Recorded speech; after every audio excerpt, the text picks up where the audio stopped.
Clive? Do you have a moment? Of course. Always. I wanted to give you something. Is this? I stitched it from the cloth you gave Hortense. The piece she said you liked best. I told her I used to enjoy needlework, but I didn't think she'd remember. It's beautiful, Jill. You didn't have to. When I was very little, I recall my mother telling me that young ladies of the court would give knights ribbons from their hair before they went off to war. I still wear mine, so I made you this instead. Black is the color of eternity. It cannot be stained. It cannot be sullied. It is unchanging, unwavering, just like your resolve. And mine. Our resolve. May it never diminish. And may it ever bring you back to me. I will always be here. Thank you, Jill.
It's a dangerous world out there. Is something the matter, Karen?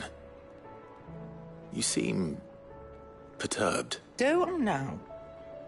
How clever of you to notice. But yes, something's come to my attention. And I'll be damned if I know what to make of it.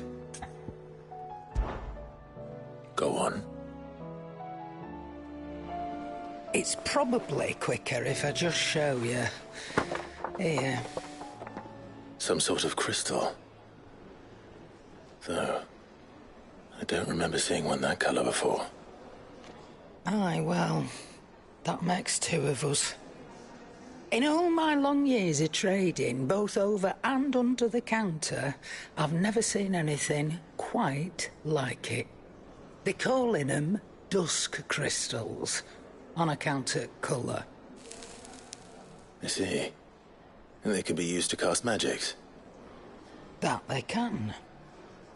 Just like their brighter, shinier cousins. Difference is, they don't last as long. After a couple of goes lighting your pipe, they crumble away to nothing. That's how I heard about them. From crystal traders moaning that someone's been flooding the market with dodgy goods. And after asking the right people the right questions, and paying the right price, of course, I managed to get my hands on a sample. I see why you're perturbed.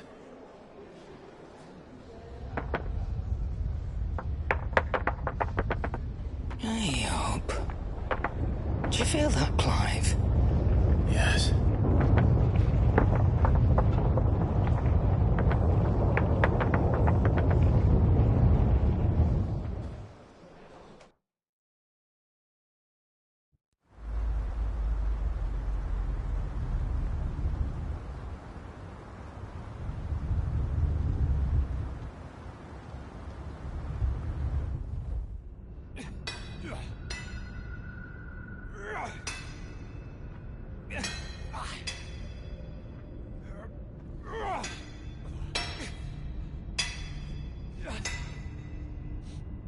All right, lads, that'll do for today.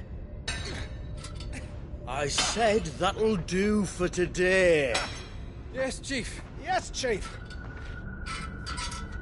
Let's get this lot back to town, fill our purses and then our bellies.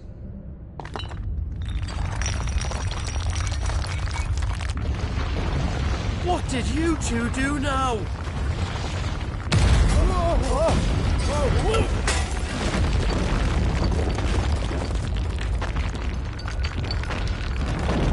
Please tell us you bought another lantern. Stay calm, both of you.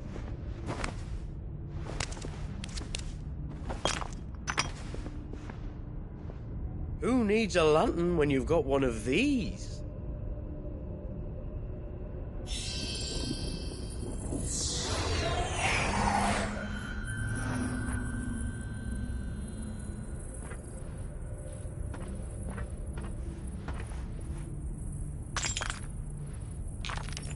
Oh, all that work for a single spark. Well, there'll be no more sampling the merchandise today.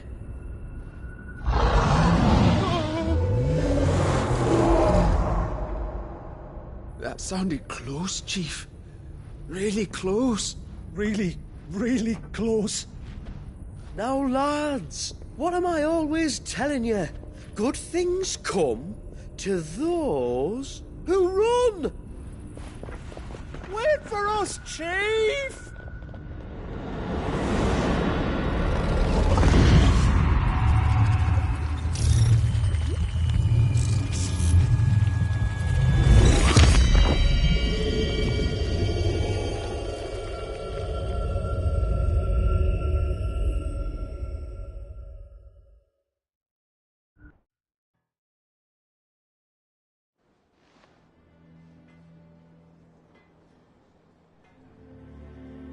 I've never felt a tremor this far inland before.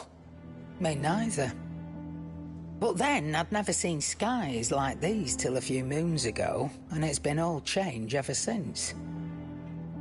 Come to think of it, the first anyone ever heard of these dust crystals was after you lot came back from the Dominion and brought this bloody weather with you. Do you think the two things are connected? Who knows? Could just be that with Drake's tail gone, the black market was running short of the good stuff. The Dominion's mines were the only source of new shards left in Storm after a certain evil outlaw decided to do away with the other mothers.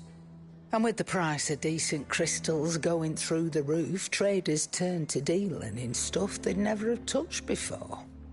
The question is, who's selling these crystals and where are they? Wait. This color. They couldn't be from Origin, could they? No, that wouldn't make sense. I saw it form in the sky, and that was long after we returned from the Dominion. But if they didn't come from Origin or any of the other mother crystals, then... does that mean... That you missed one? Aye. That were my thinking, any road. Another mother crystal we didn't know about. I'll speak with Joshua. If you're right about this, we need to find it. And quick, I'd say. On account of which, I'll take this shard over to Tomes for you. Get him to give it a once-over, case it rings any bells. Right. Thank you. And I expect you'll be wanting Jill's help with this, too. Right again. I will. Let me go and find Joshua, and we'll meet you in the shelves.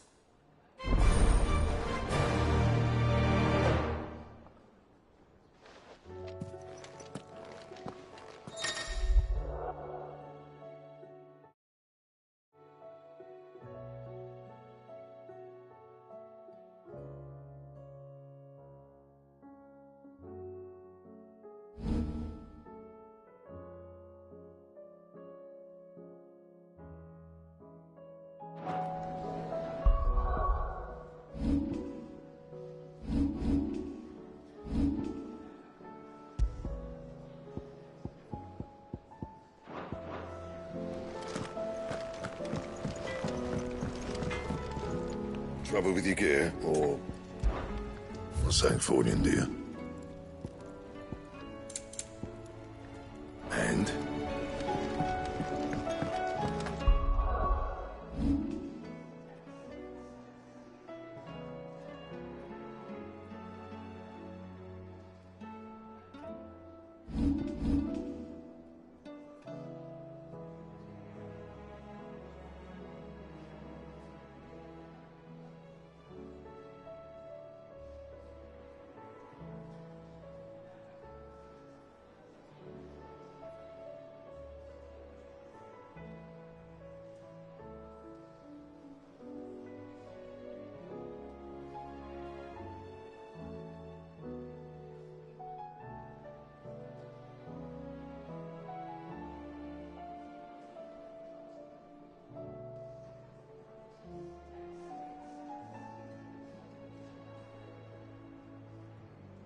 Joshua, we need to talk. Karen's caught wind of something that I don't think we can afford to ignore.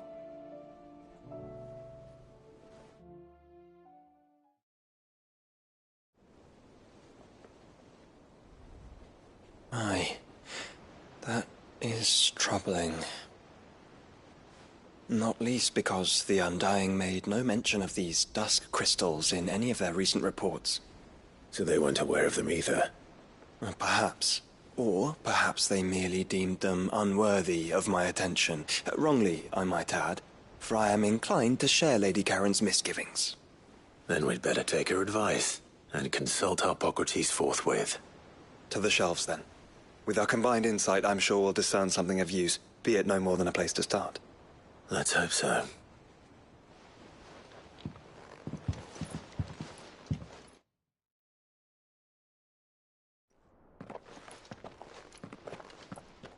There you are.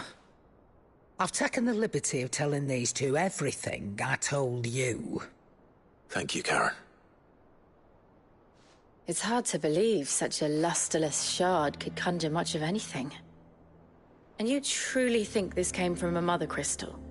One we never knew existed? Every other shard in the Twins did. Why should these dusk crystals be any different? Dim though they may be.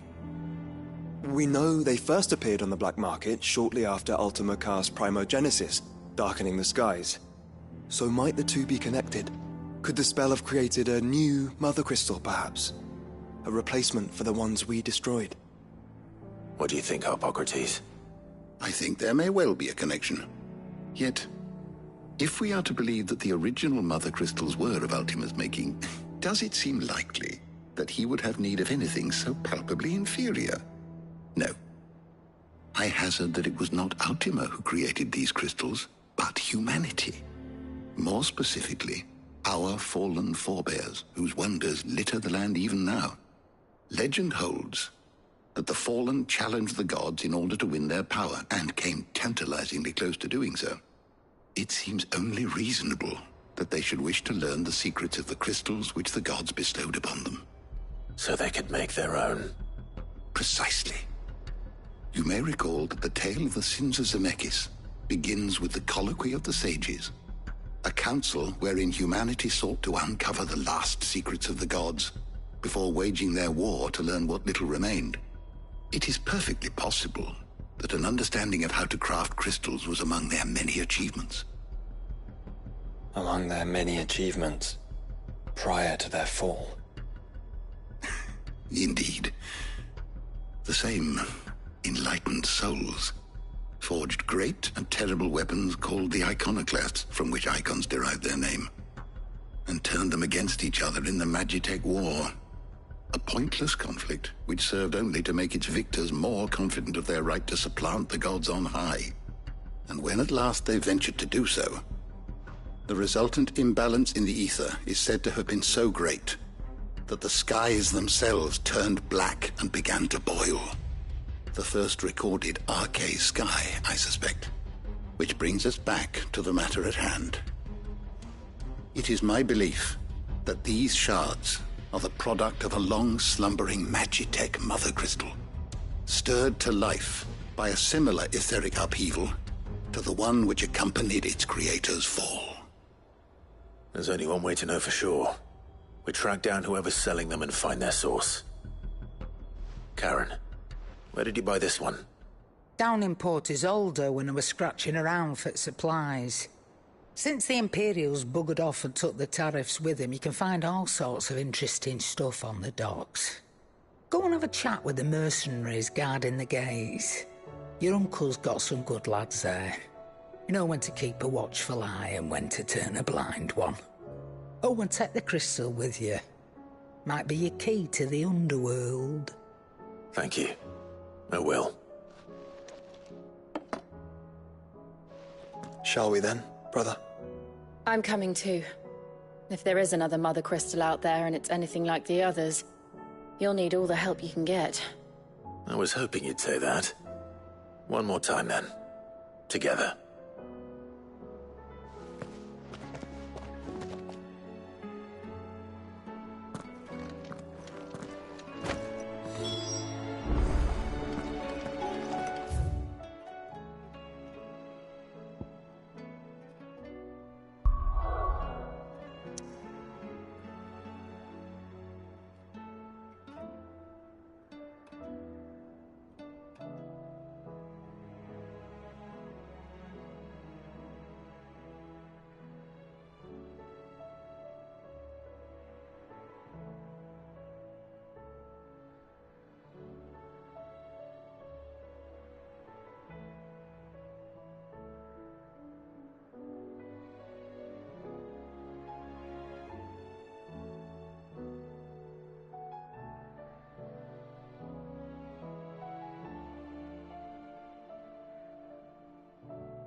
Quill! Slow down! Not bloody likely!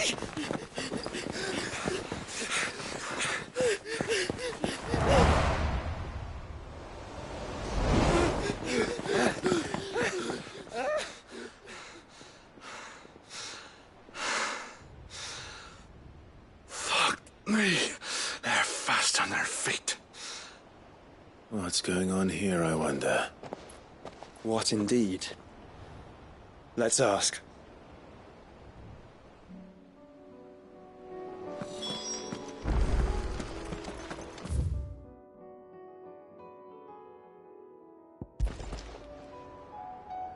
Excuse me.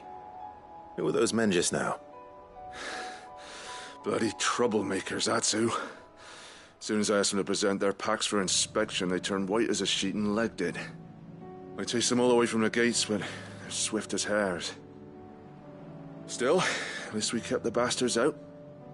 Don't need their kind stirring up any more strife. And what manner of strife have they been stirring up, exactly? Hey? Are you joking? This business with the crystals? Sorry, we've been away for a while. What's been going on? All right, I'll humor you. After the paltry rations the Imperials left behind dried up, folks started trading crystals out in the open. We turned a blind eye at first. Lord Byron's orders. Way he saw it, it weren't right to deny people the one thing they were all clamoring for. Till the dust started turning up, that is. Dusk crystals, they're called. Ill-favored shards that crack as soon as you look at them. Not that the folk who bought them by the bucket load knew that. And they were baying for blood when they found out. In the end, his lordship had to step in and ban the blasted things. And we've been searching the pack of every trader who's darkened our gates ever since. I see. And you think the men you were pursuing might have been trading in these dusk crystals? Why, you're in the market for some. Anyway, I wouldn't rule it out. In fact, I put a few gil on it.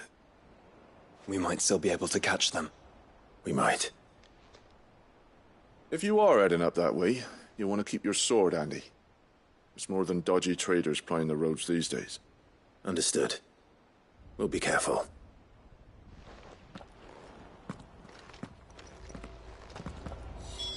If those men were selling dusk crystals,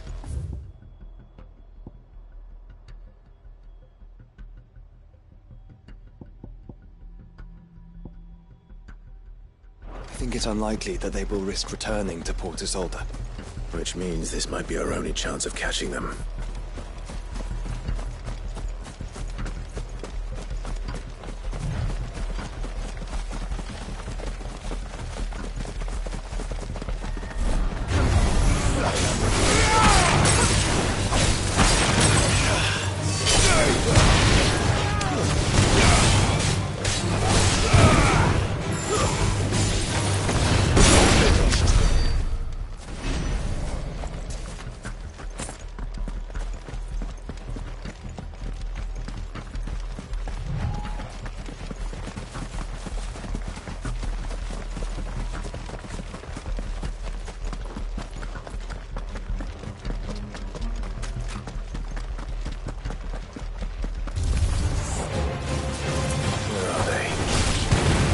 Still some distance ahead, I'd wager. A good pace.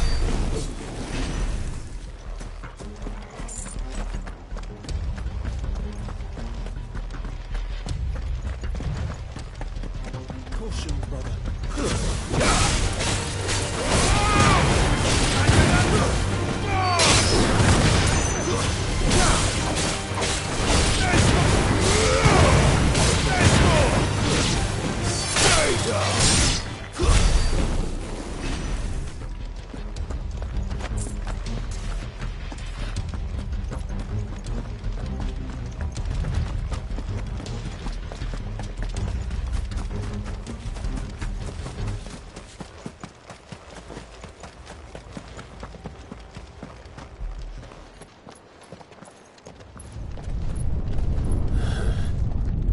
There's another one. Still no sign of those traders, though. No. I just hope we haven't lost them. These blimmin' tremors are scaring off all our customers. The few that weren't scared off by the skies, you mean? Perhaps one of those merchants has seen something. Forgive me, but did you happen to see 3 men in robes pass this way? Yeah, I seen them. Poor bastards. What do you mean? A gang of nasty-looking brutes was on their trail. Caught up with them just up the road. Screaming at them they were. Your crystals are your lives and all that. Only the daft buggers kept their crystals and legged it. In which direction, out of interest? Up that way.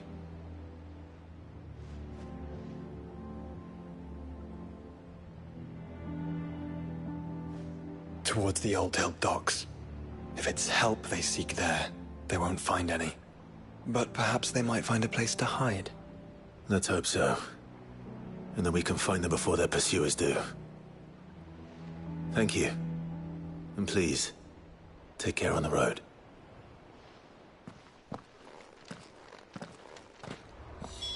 Come on. They're no good to us dead. Lead the way, brother.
So the bandits haven't found them either. There's still time.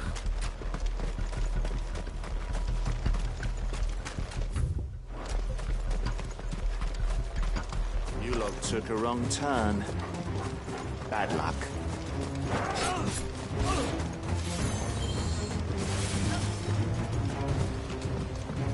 Hand over those crystals!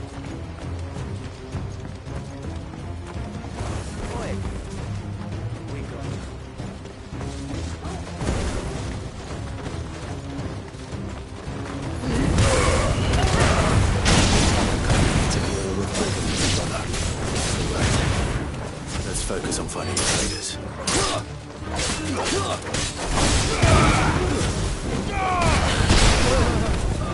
I'll be taking that sword and the rest.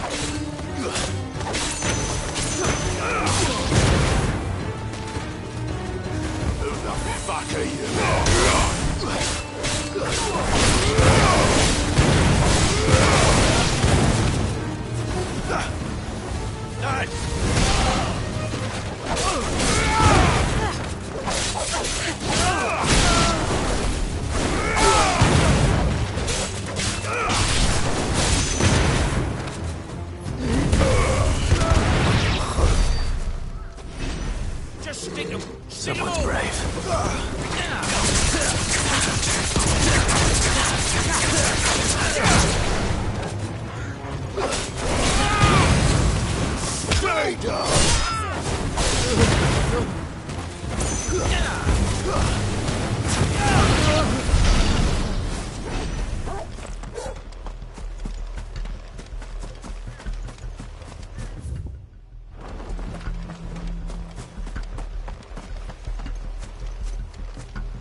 Don't think I can go on.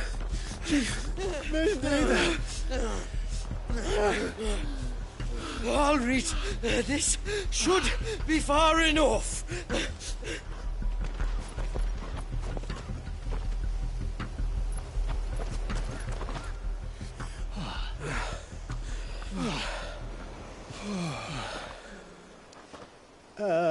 Chief? They've found us.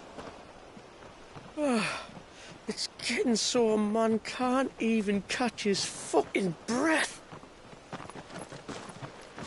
Gentlemen, a word.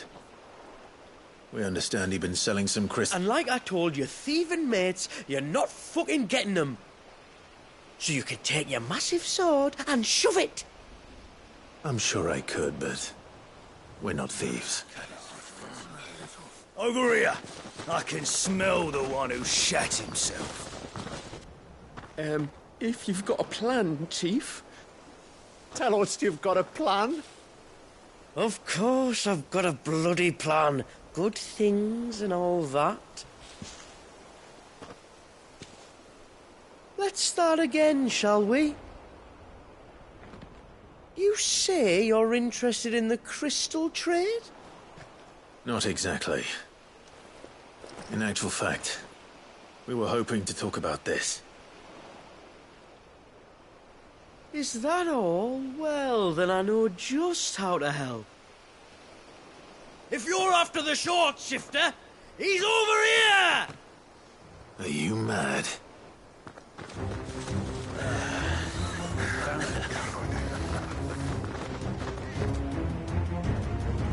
Slippery little pricks. Clinkers on the ground, quick as you like. Gentlemen, you've got it all wrong. Do we look like merchants? He's the one you want. Just look at what he's got in his hand. What? Him? Wait, I'm not.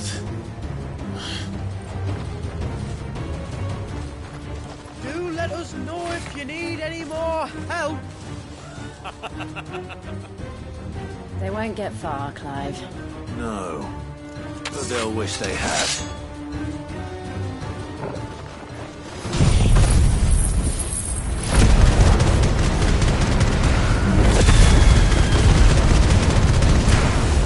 I'll carve you like a suckling pig and feed you to your fucking dog! Kind of you to think of him.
Did you see which way they went?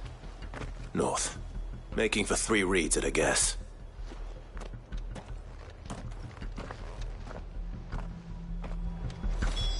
After them. If they reach the swamps, we'll never pick up their trail.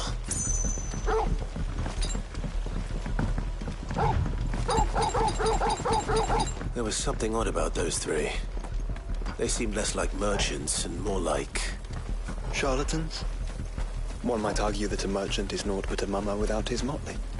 Then why am I not amused?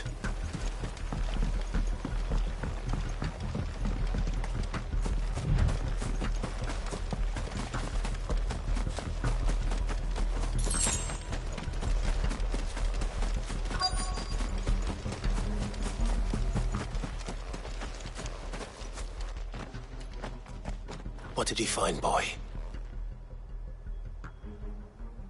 Clive, judging by the state of the ground, a lot more passed this way than our 3 charlatans.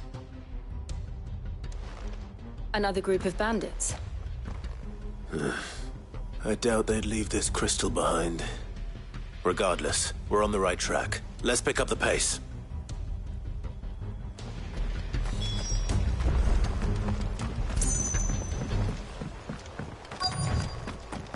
They wouldn't risk stopping at Martha's Rest, would they? Not if they hope to pass unnoticed. Then we better stick to the swamps.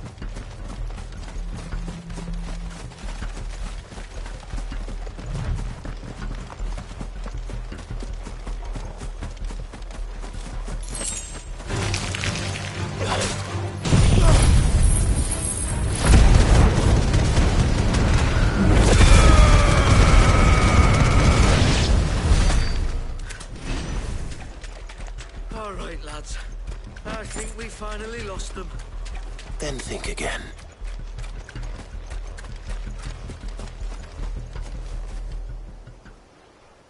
Fuck. Persistent bastards, I'll give them that. Friends, I knew those louts were no match for you. But of course you did. Because you know what we're capable of, don't you? Now, you deal in crystal. Dusk crystal. And we want to know where you got it. So you're going to tell us? Let's assume for a moment that we are the merchants you're looking for. Why would we tell you where we procure our stock? What kind of shepherd leads a wolf straight to... Are they getting worse? Clive, the tower. Well, that's new. That's impossible. Yeah, Chief. Do you think someone else got into the tower? Quiet, you daft sod! And what would they find there if they did? I wouldn't know. I've never been there. Echoes, maybe? Or fallen rubbish? I really couldn't say. The entrance is sealed tight. No way in. And how would you know that, if you've never been there?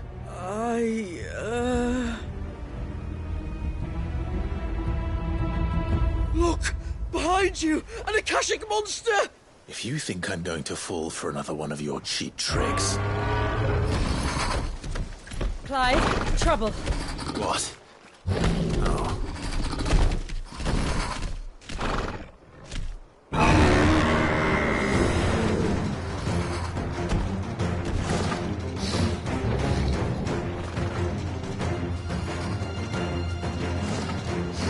Wait, don't you dare! I don't think Martha would appreciate that thing on her doorstep. Probably not. Let them run then. I have an idea where they'll be heading anyway. This shouldn't take too long.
Well, that was ill-timed.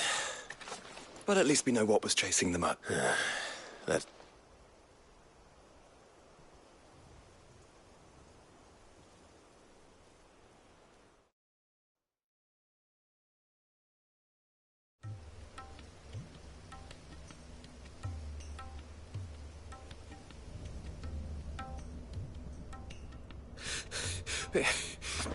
I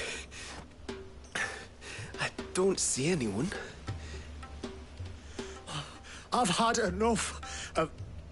And let those thieving pricks march in and... What's ours? The dusk crystals, aye. Halleck? But the lights, Chief. First you whine about it being... Think about how easy it'll...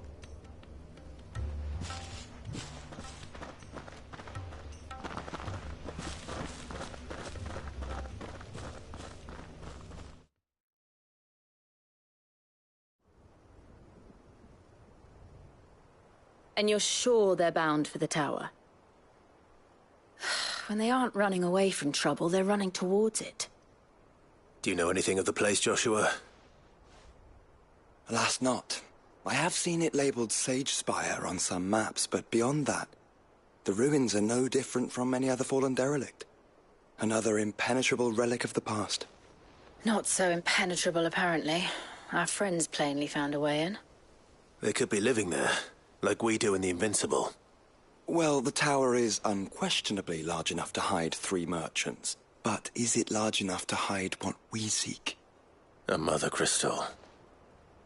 It would go some way to explain why the area was among the first in Rosaria to fall to the Blight. Then it's settled. We head to Eastpool and make our approach from the dim.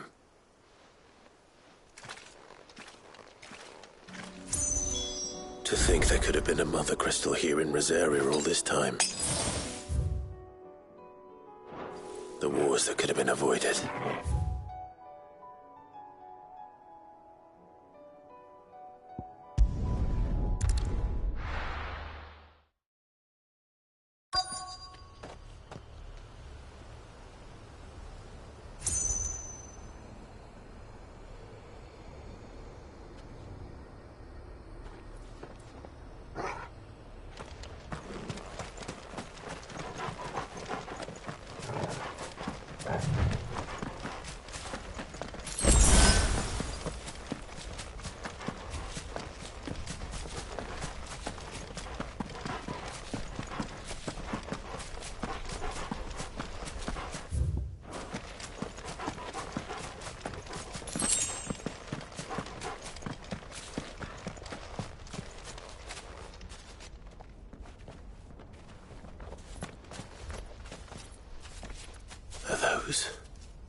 Goblins?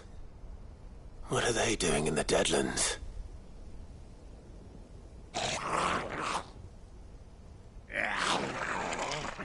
Look what they're carrying. I don't recall ever hearing of goblins using fallen relics as weapons. Well, they certainly are welcoming gifts. Clive, remember where we are. No magic. Right. They're even uglier up close.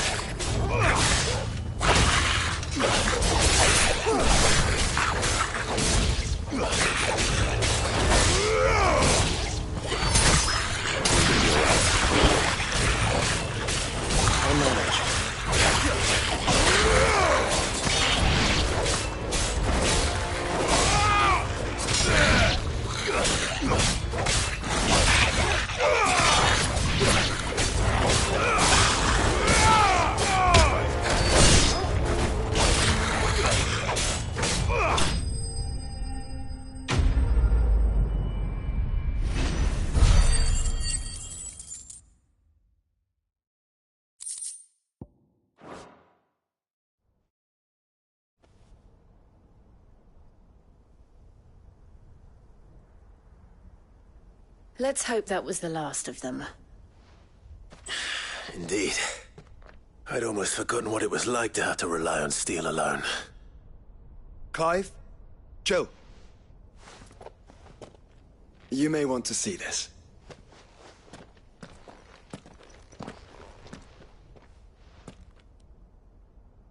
What?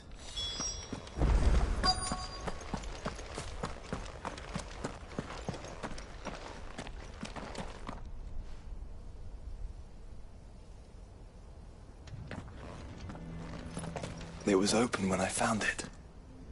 Someone was in a hurry. 3 guesses as to who. Then this must be their way into the tower. There's only one way to find out.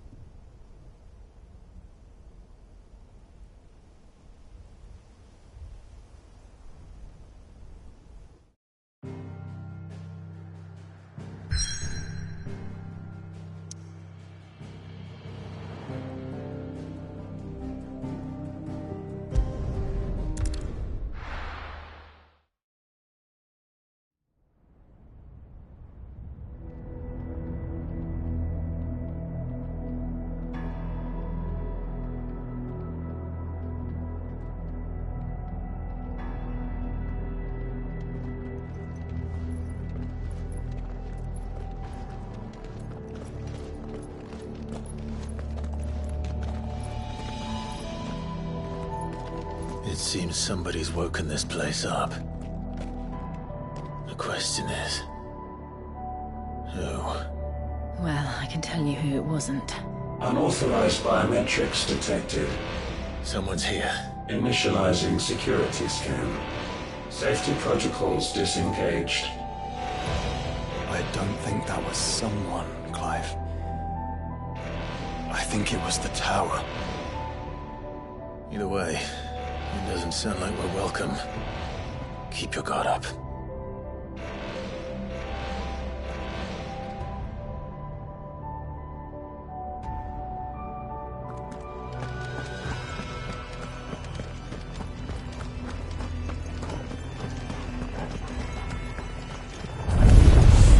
Intruder alert. Intruder alert.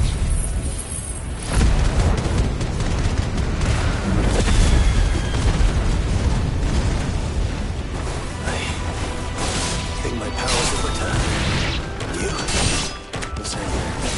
There's ether here. The abundance.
goblins. So now we know where they got their weapons. But how long have they been hiding here?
Crystals everywhere.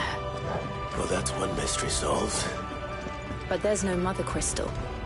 Yet. We still have plenty of tower to explore.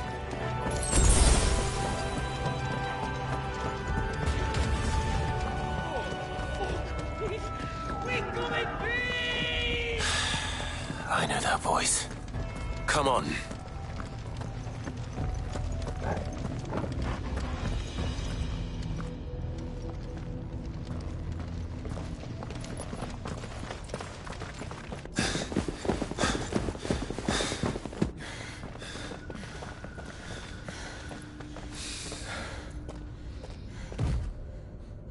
Well, look who it is.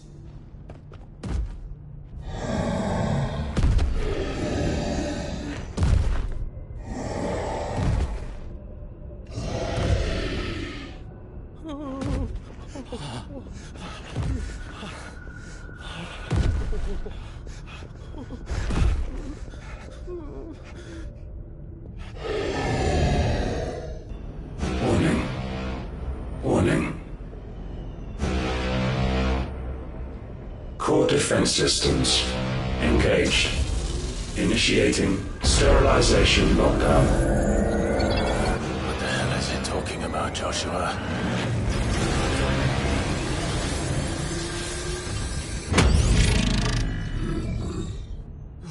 Good things, lads. Good things.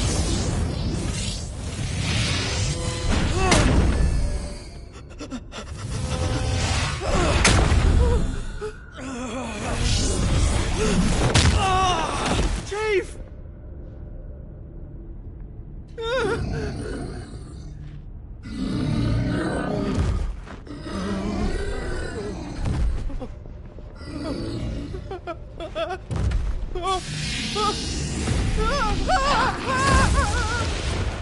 Hey!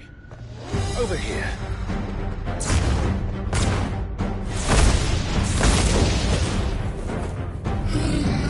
Take your friend and get out of this place. Now!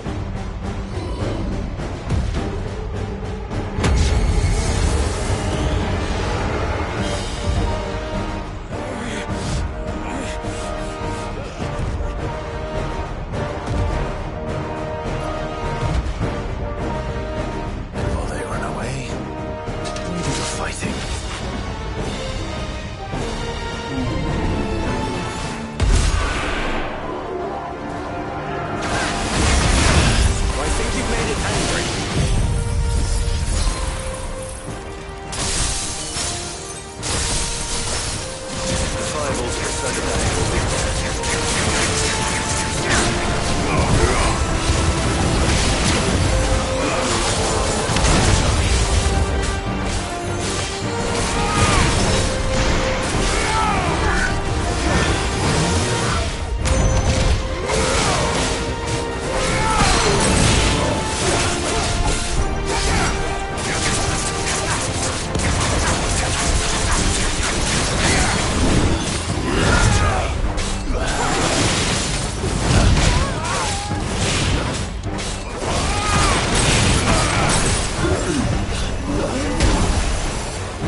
Security Sentinel 503 offline. Initiating Emergency Core Relocation Protocol.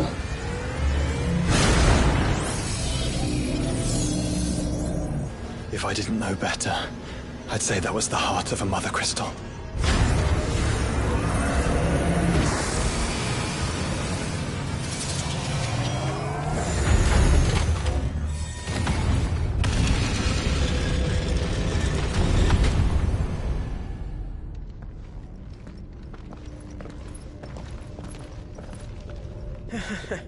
I knew that fallen thing was no match for you. Allow me to apologise for earlier. That was, ill-played. All born of a misunderstanding, though. Can we start again? We don't need your apologies. We need answers. And you're going to give them to us.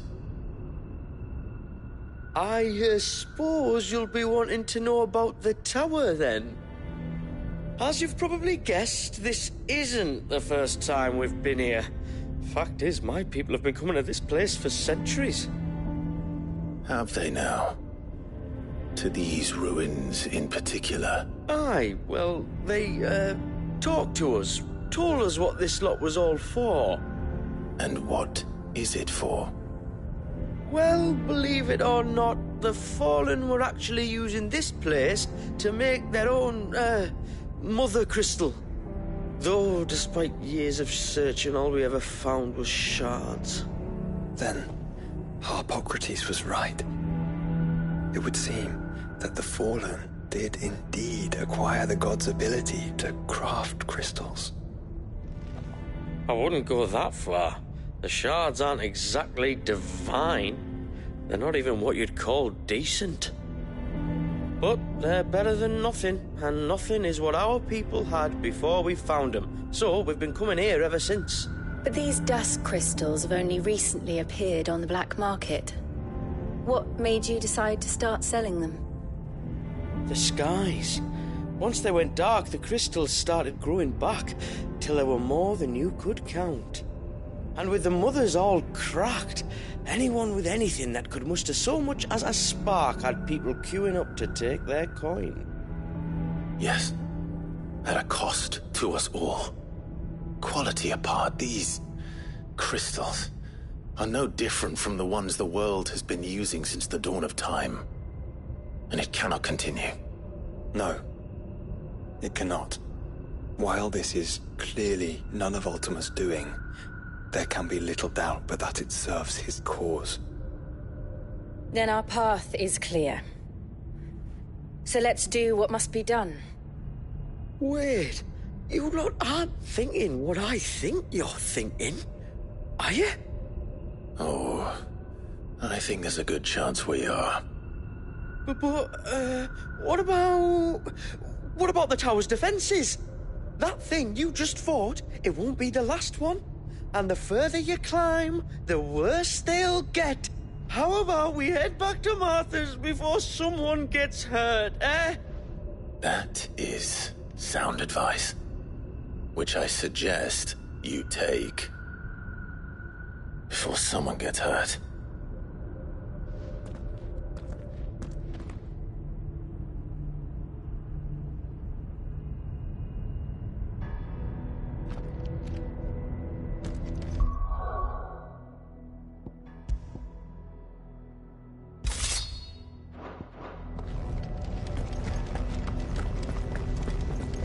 To think the Fallen built all this.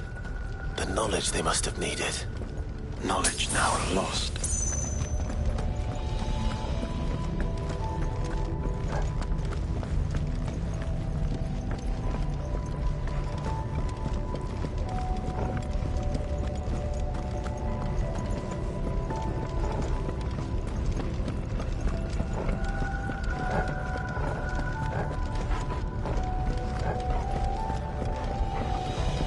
If this is like every other Fallen ruin, then there'll be a lift.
cages of some sort.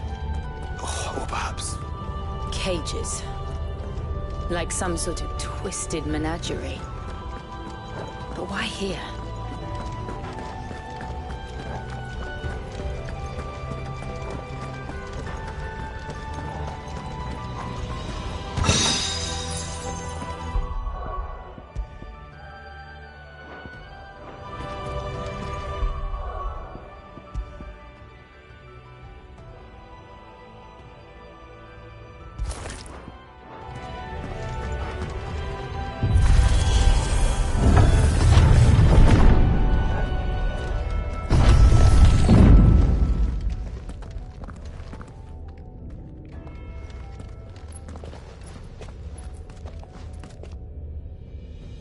How many of these things are there?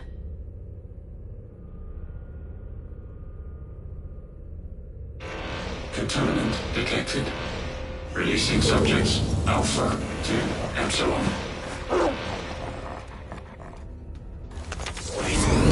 They're still alive. This tower is more than 15 centuries old.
Why imprison creatures here?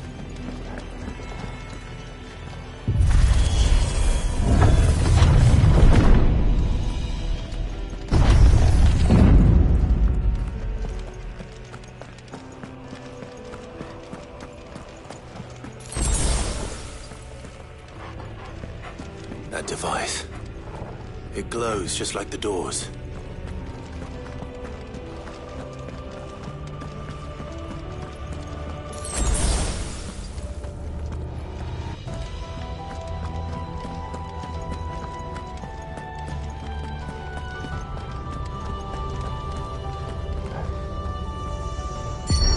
Development log entry 680925.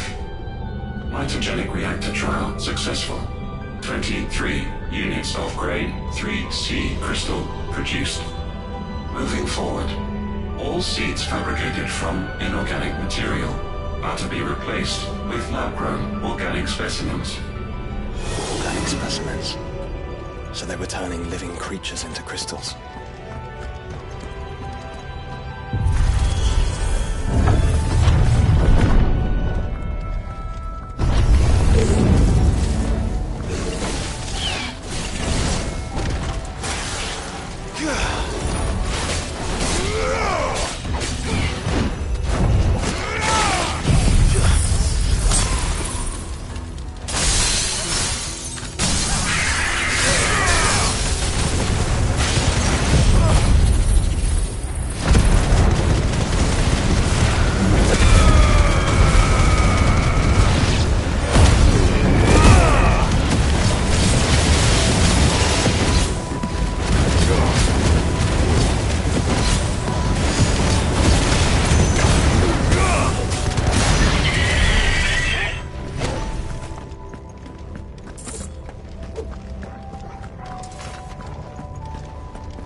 Here's to 1,000 more.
Of course they built more than one.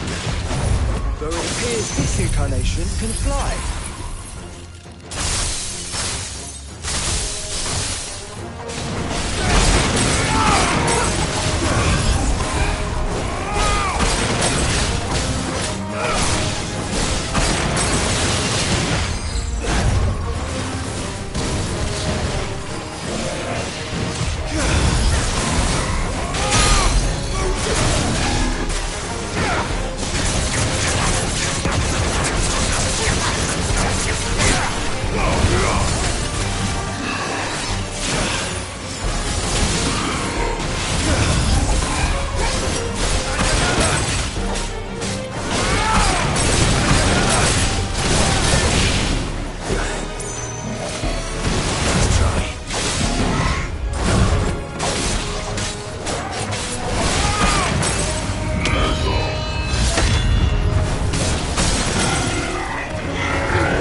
That makes 2.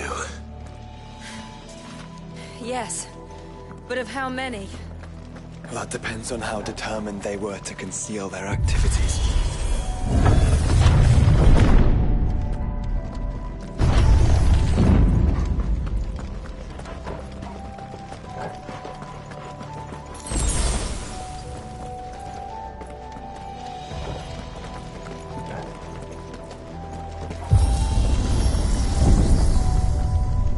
This is all too easy. If the tower is in control, why not simply disable the lift? What are you suggesting, Joshua? That it's hurting us.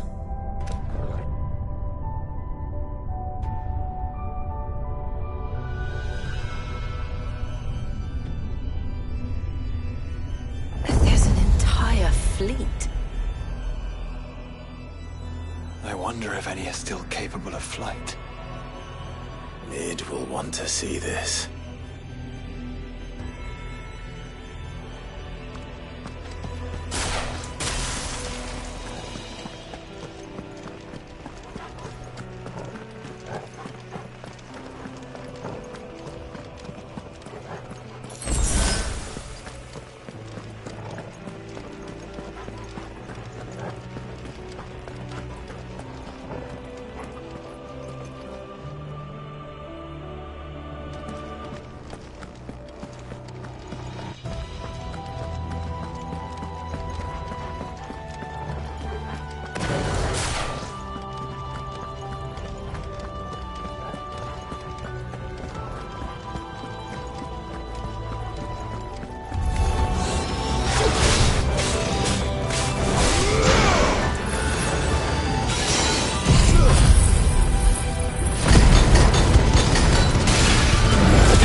Anomalous activity detected in Hangar Bay. Mobilizing Aegis units. We're being watched. Then let's show them what we're capable of.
Transferring Sentry Prototype AM2 to Stasis Silo West.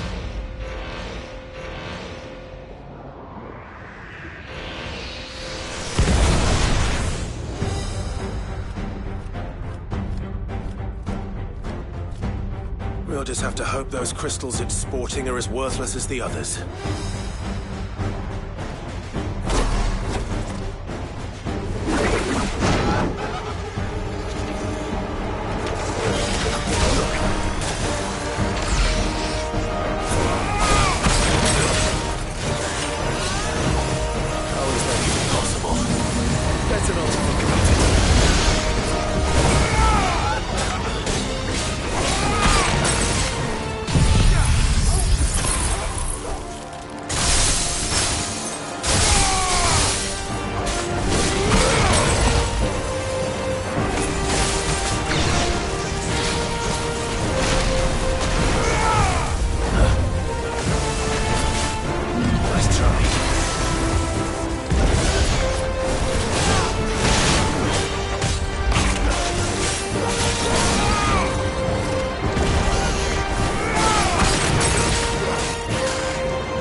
Link lost. Re-establishing connection. Imagine an entire war fought with these things. The quantity of ether required to animate them all would be unfathomable. No wonder they were trying to manufacture their own crystals. Unable to establish connection. Raising threat index. It seems we've made an impression. Perhaps the rest of the cages will open now. Don't tempt fate, Joshua. Forgive me, brother. They may not.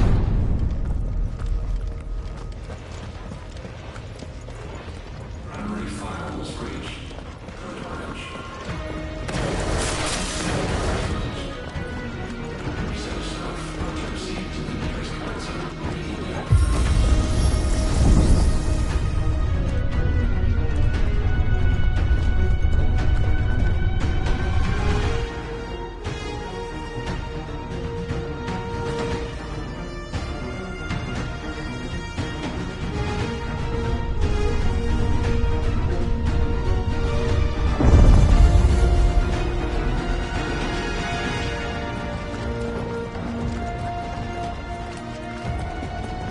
Is that living flesh?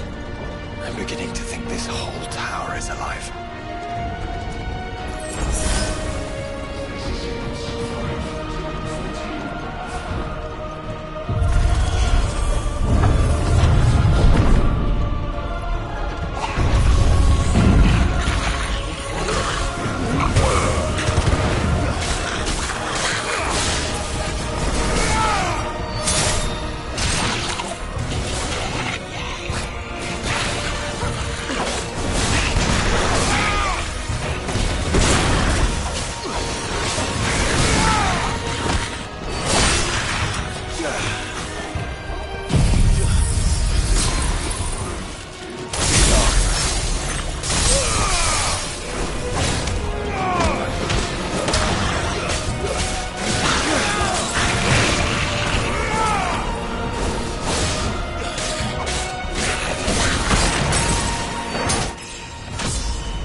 That's better.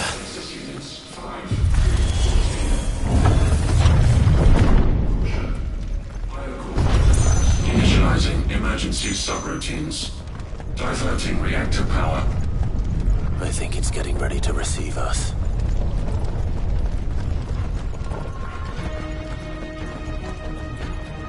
Ah, there's another one of those devices.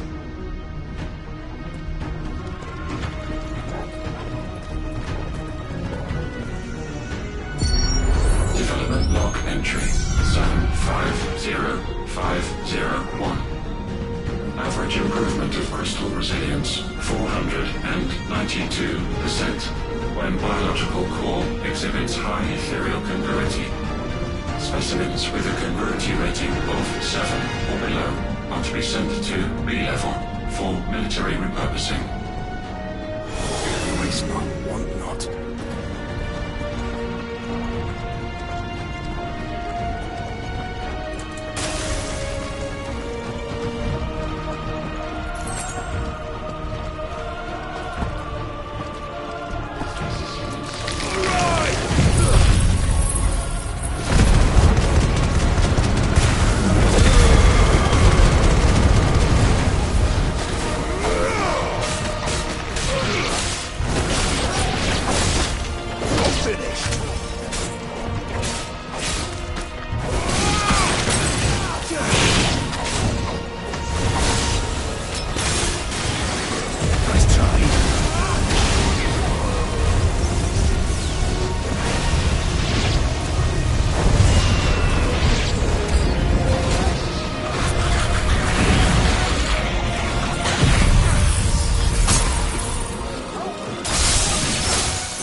The work of the Fallen.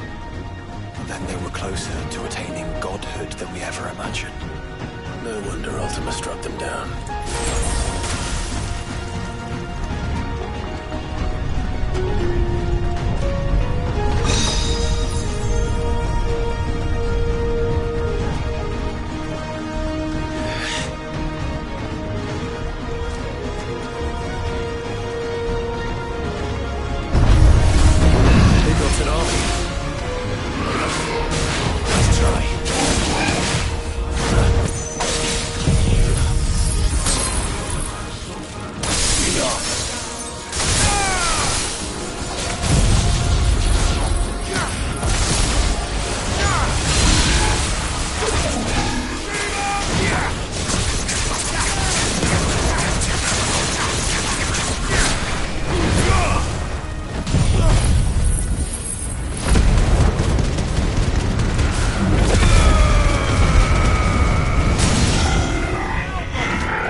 close.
There. Now's our chance.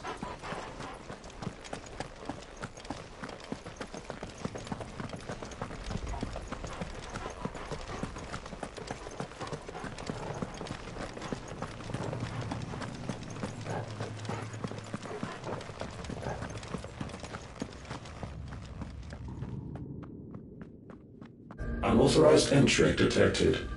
Primary core firewalls activated. Initializing iconoclastic defense system Omega-1. What the hell is an iconoclastic defense system? I've a feeling we're about to find out. And that we will not like the answer.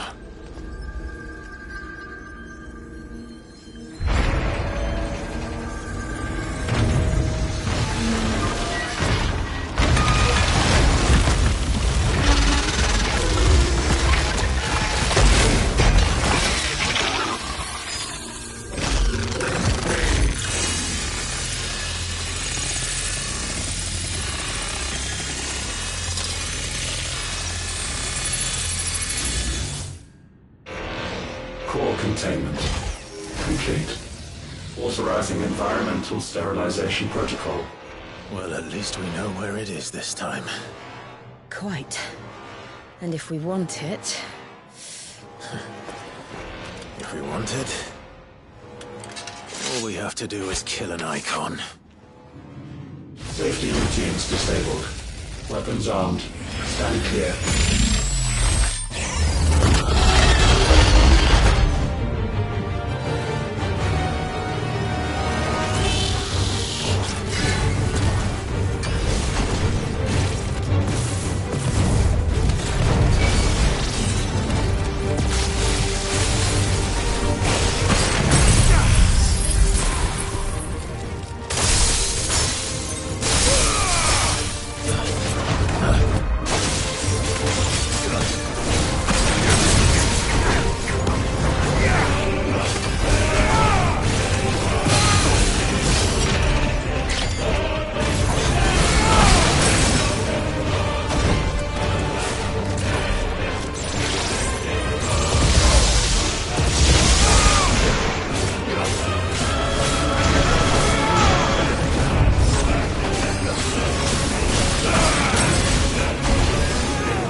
Is it over? Please tell me it's over. Data assessment complete. Recalculating threat level. Weapon routines authorized. Rerouting core power to Omega-1.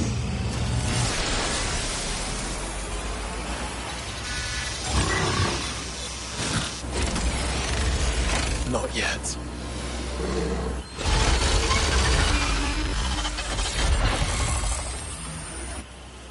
And what makes you say that?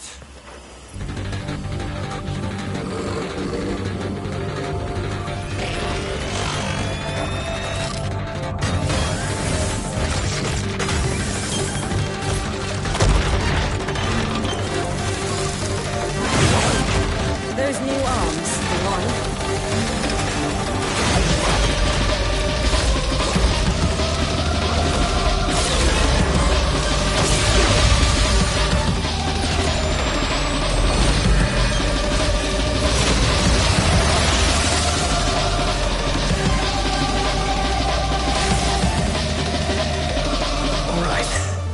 I'm convinced.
Seems like it still has some fire left in it.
unit commencing dimensional compression.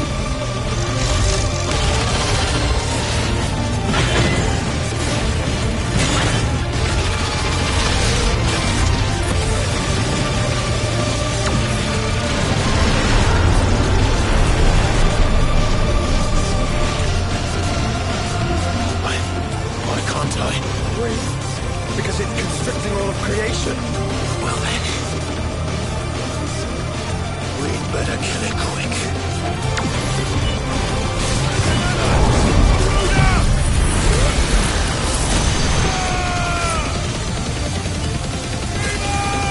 Clive, we're running out of room.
Omega Control Unit. Offline. Initiating emergency core extraction.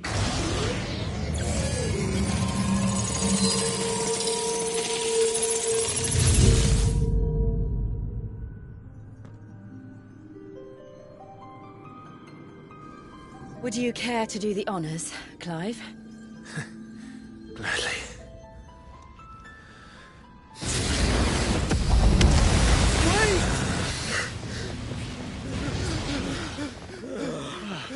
For what? I thought I told you to leave this place. What must you ruin us all? I cannot let you do that. We need these crystals. They're all we have. And just who is this we? We are of an ancient tribe, one of the first to lose its lands to the Blight. For countless years, we were forced to roam the Twins. A nation without a mother crystal, a people without a blessing. So we found our own. The dust crystals provide us a means to survive. Yes, but at what cost? Like all crystals, these shards channel ether.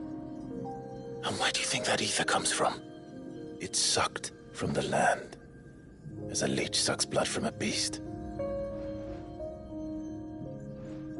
And what? You just expect us to believe that? No. But that doesn't make what we've told you any less true. If this heart is anything like the others, it will bleed the twins of their life force, till naught remains, naught but death. The proof is all around. What do you think robbed your people of their home in the first place? We are trying to stop that from happening again. And this is the only way. Fuck me. You're Sid. You saw what happened after the Empire lost Drake's head. What do you suppose they will do when they find out, as they surely will, that there is another heart hidden right here under their noses? Your people's need will count for naught.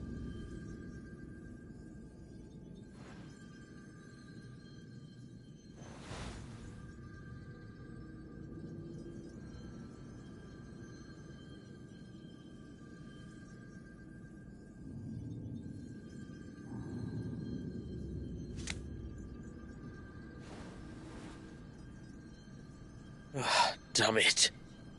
It doesn't look like we have much of a choice. But you said you didn't believe him, Chief. I don't. But the man does have a point. There's no keeping this place a secret now. And hanging on to these crystals will only get our people killed.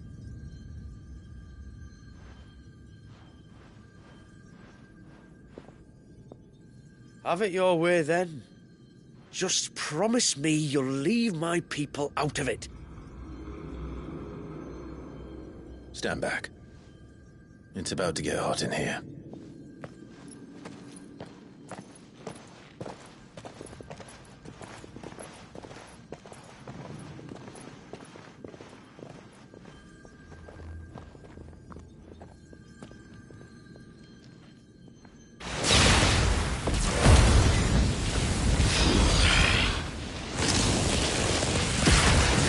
Search detected. Warning. System overload. System overload.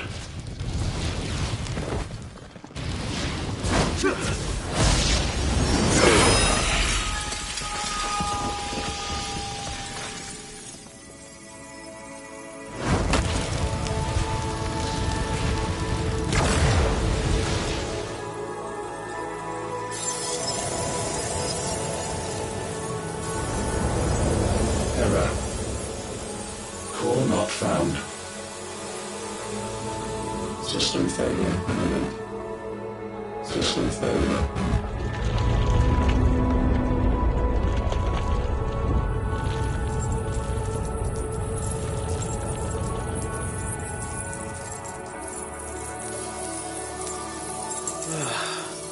I hope we did the right thing.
We all saw the crystals fade, but what of the cages?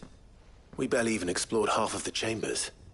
Without the heart to sustain them, I doubt those still slumbering in the tower will stir now, if ever. I hope you're right. The last thing the world needs is one of those six-legged pests running around wreaking havoc. We have more than enough two-legged pests to deal with as it is. However blameless they may claim to be. What? Oh, two-legged. Right. Sorry. I was just wondering what I'm going to tell the village elders when we get back. I suppose I'll just beg them for forgiveness, and when that doesn't work, give them the slip and lie low for a year or two. You're planning to run away? Again? What? It's got us this far, hasn't it? I mean, we may have had a bit of help, like. Kind of you to remember. Will you and your people be all right? Oh, we've made do without before. I reckon we'll survive. And if what you said is true, it's not like the rest of the realm's going to have it much easier. Besides, one man's ordeal is another man's opportunity, as the old saying goes. I don't recall ever hearing that one, but fine.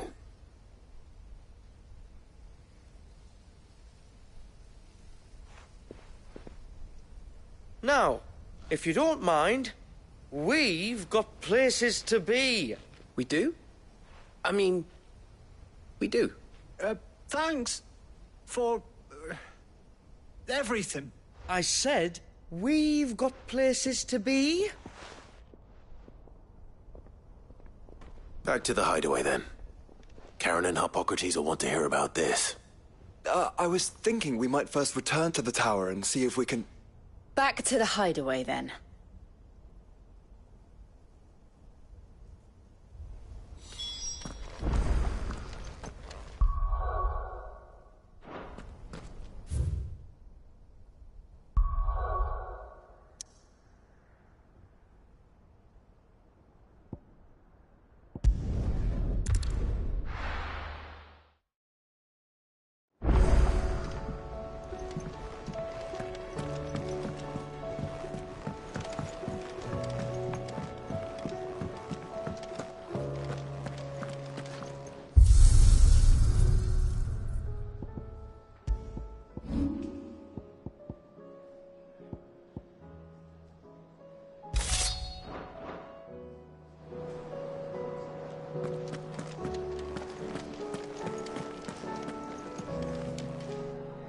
Back, are ya?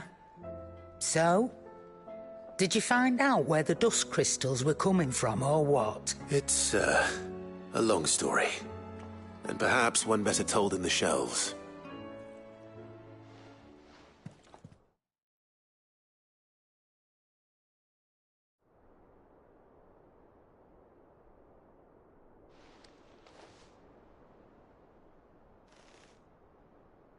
Bloody hell.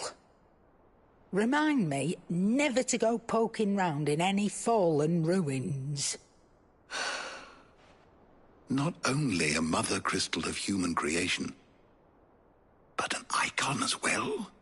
Truly, the study of our fallen forebears is endlessly rewarding. The wonders of which they were capable never cease to amaze. They came as something of a surprise to us, too. You can say that again. We had no idea what we were getting ourselves into when we set foot in that tower. We only knew the old stories. Of a people so consumed by greed that they sought to overthrow the gods. And I'd hazard the thing we found in that tower was conceived for that very purpose. Omega. The offspring of the Fallen's boundless knowledge and unchecked ambition. A dangerous combination for all concerned. And Ultima crushed them. It was he whose secrets the Fallen coveted, let's not forget. He whom they strove to dethrone. Just as we strive to dethrone him now. Without their knowledge. And without their weapons of war. Clive. This power I've been given may exceed even theirs. But if I use it, as they did, who's to say things won't end the same way? Come now, brother. I think the events of recent days have made it abundantly clear that we are not our ancestors. As well you know. You're right.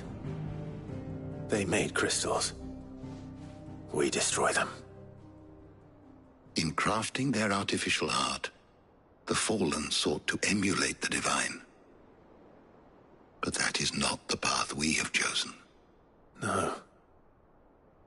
We don't want to be gods. We just want to be free. Well said. If one does not learn from the mistakes of the past, one is doomed to repeat them.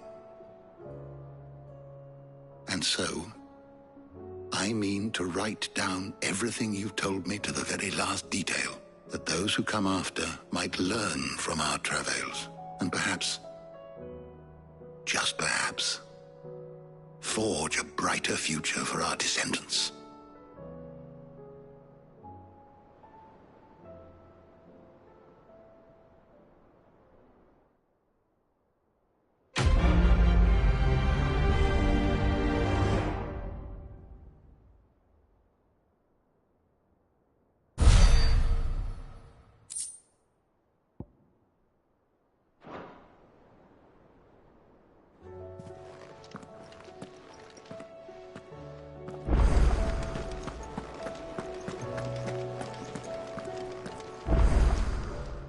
Aye, it's a dangerous world out there.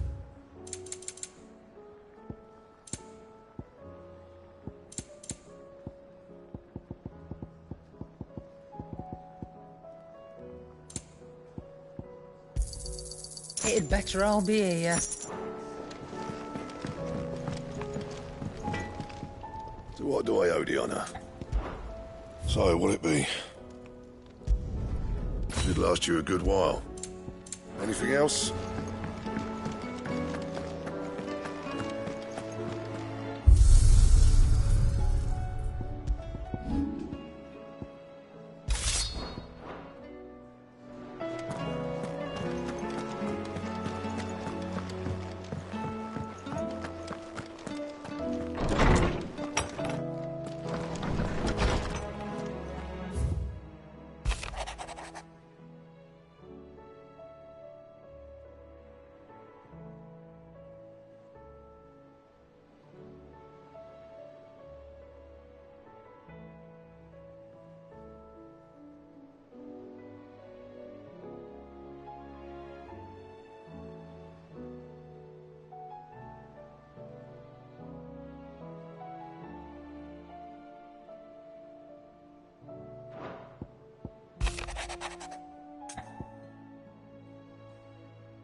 Leviathan the Lost.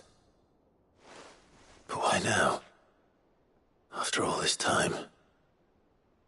Why, what now? No. I'm not sure you'd believe me if I told you. After all we've been through. I doubt there's anything that could surprise me at this point. All right then. Rouse Joshua and meet me in the mess. We'll talk there.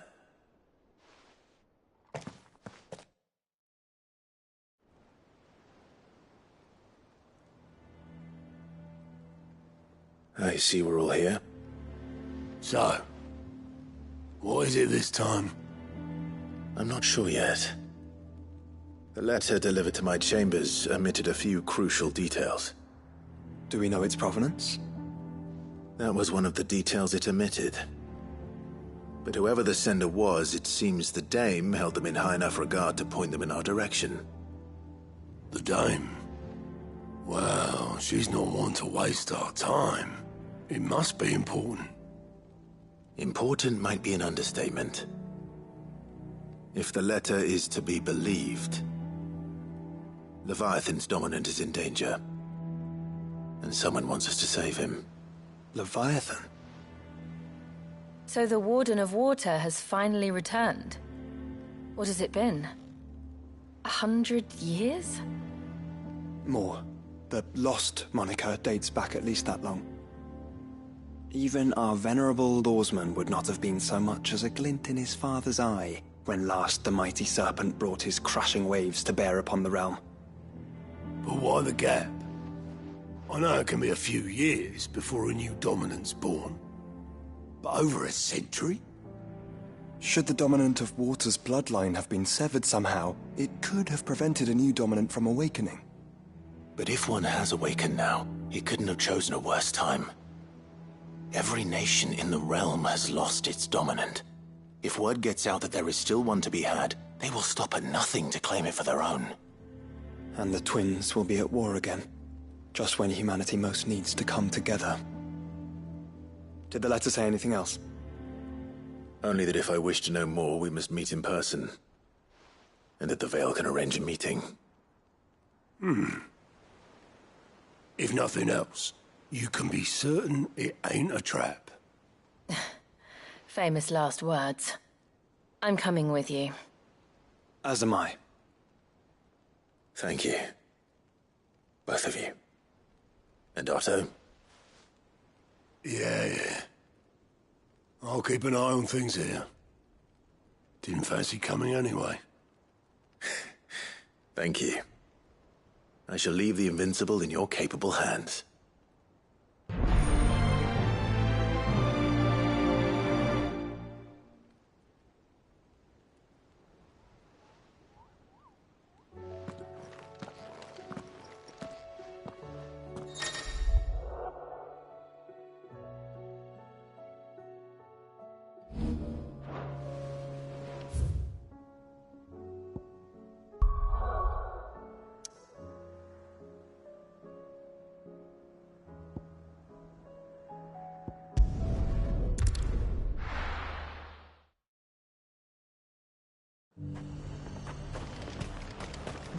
To the Veil it is, then.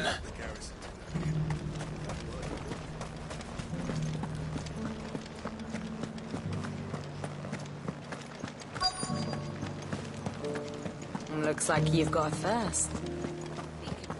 But enough talk. How about we... Fancy a peek behind the veil, my lord? I'm looking for a Layla.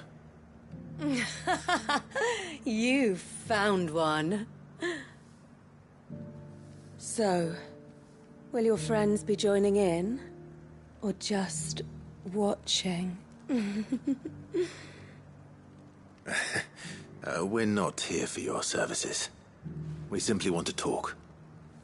What you do with your time is up to you. The price is still the same.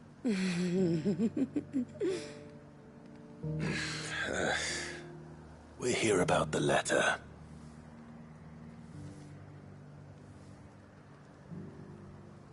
Oh, sorry. I suppose you'll be wanting to know who wrote it then. Among other things. Look, I'm just the messenger here. There's only so much I can tell you. Specifically? A location. North of town, on the shore of Isle of Feist Bay. There you'll find a tent, and the woman who can answer your questions. And that's all? Nothing else? Actually, one thing. There's more than flowers in the meadows these days. So keep that sword of yours to hand.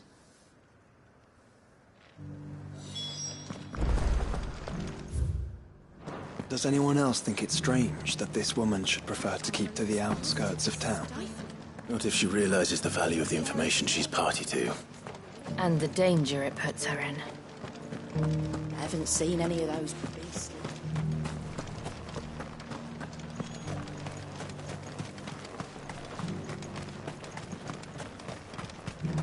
The Duke has been pledged to work with the people of Northreach to rebuild.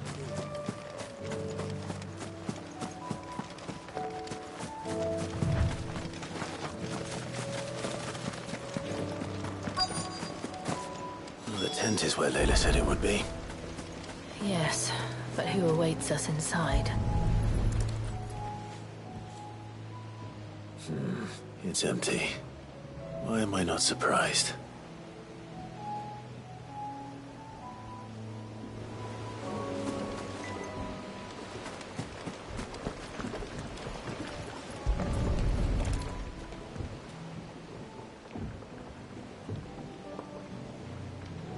boat.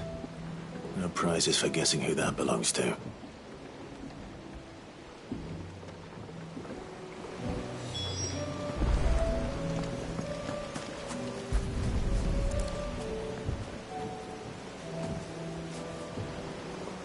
The embers are still warm. So you're Sid.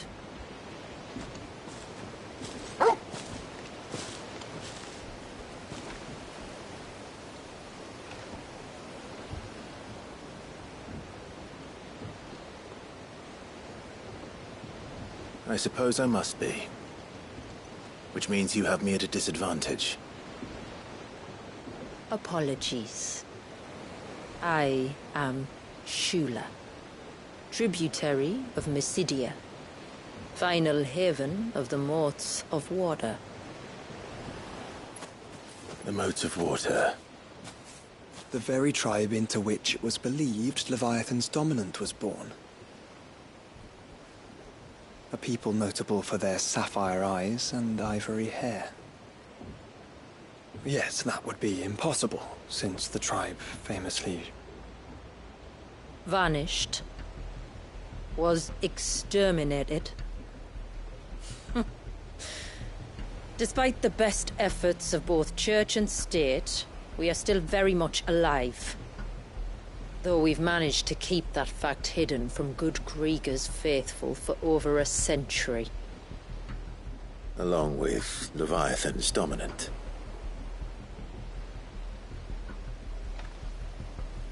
That wave out there. What do you know of it? The surge. Only that it's been there a long time. Since the fall of Drake's Eye almost a century ago. Some claim the two are connected, but none can speak with any certainty. So in other words, you know nothing. Not that I'll hold it against you.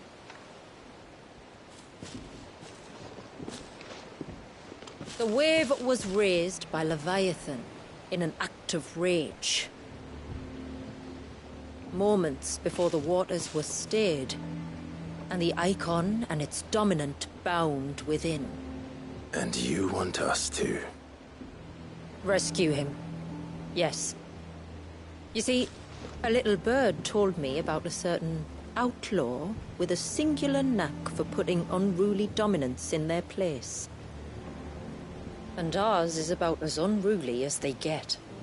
For years, we've searched for someone who could hold their own against an icon.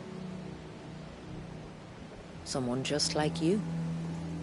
So what do you say? Will you help us?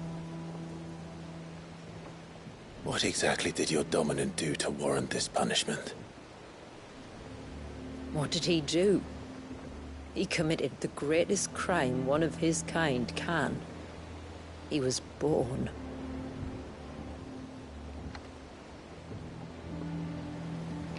But he deserves a better fate than the one my people forced upon him. He deserves to be free. As do we all. Very well. Far-fetched though your tale may seem, something tells me you speak in earnest.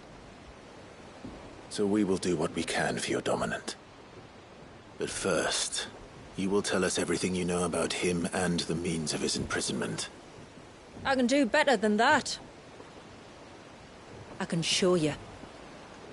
Care to take a trip across the bay? My people await you there. Lead the way.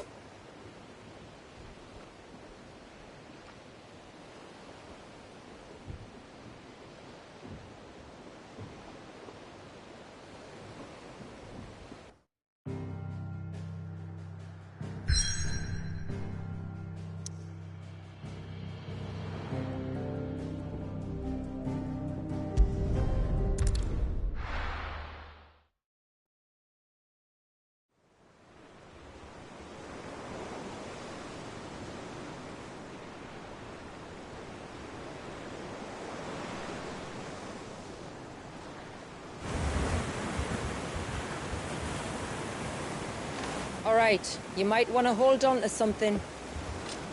We're coming up on the wall, and passing through can take a bit of getting used to. I don't see any wall. Of course you don't. That's the point. It's a glamour woven by our ancestors to keep our village hidden from prying eyes. But don't take my word for it. Watch.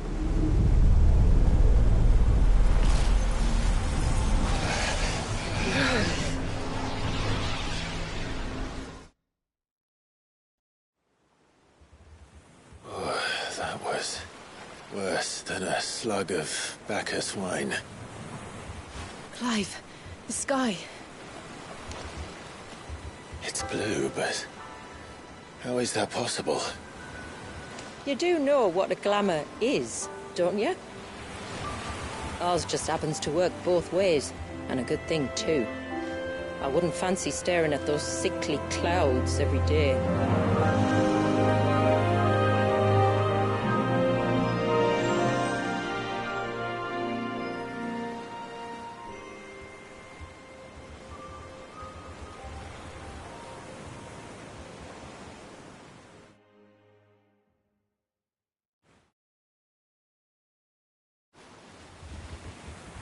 And that concludes our little voyage. We're here.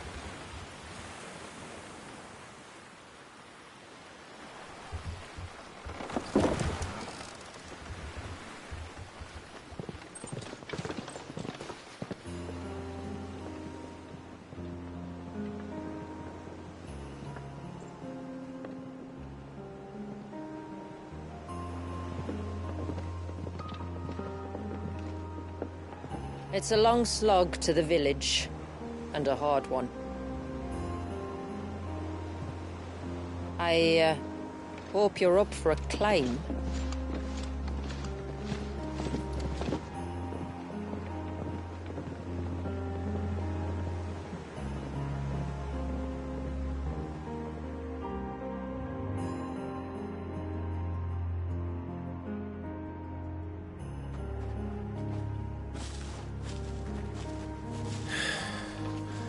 Finally.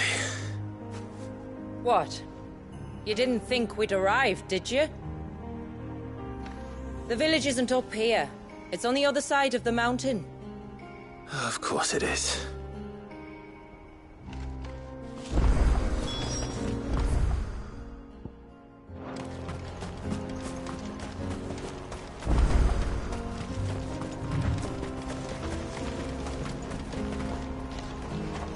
Watch yourself, Sid.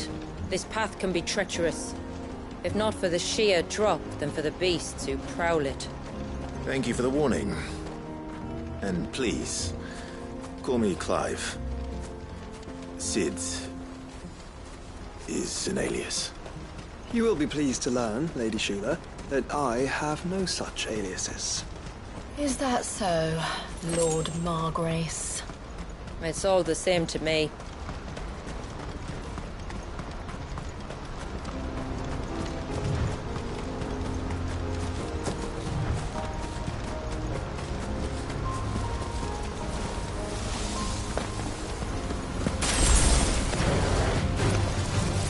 I was wondering when they'd pick up our scent.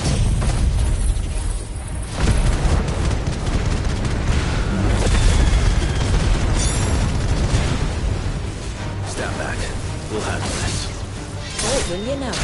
Shall I keep my axe and spells to myself then? Earlier you mentioned spells, yet I see you carry no crystals. Since when did a bearer ever need crystals? But then, where is your brand? Waiting for me in Sunbreck, if I ever get careless. Then it's in for a long wait.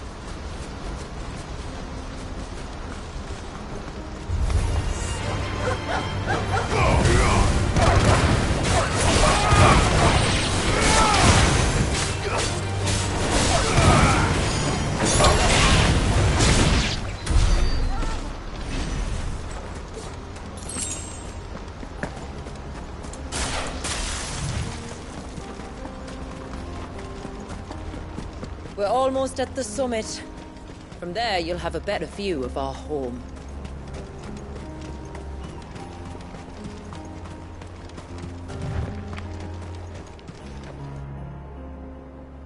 Few have ever set eyes on what I'm about to show you. Just so you know. This is not what I expected. Welcome, my friends, to Mysidia.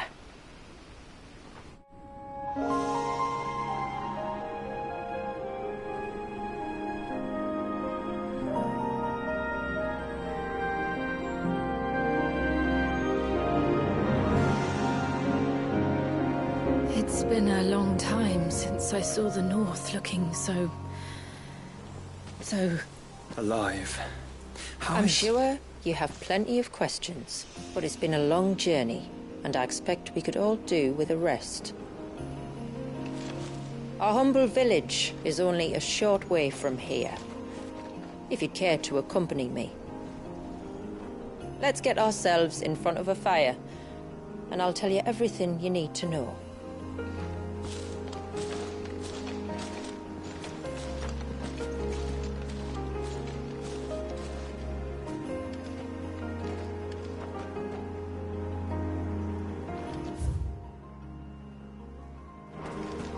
It's beautiful, Shula.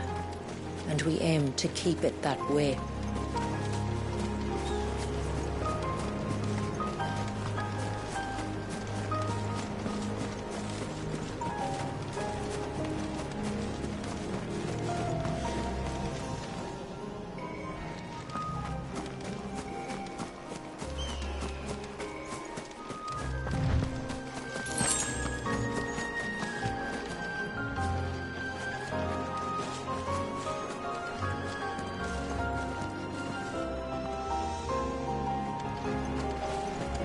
Are those stones glowing?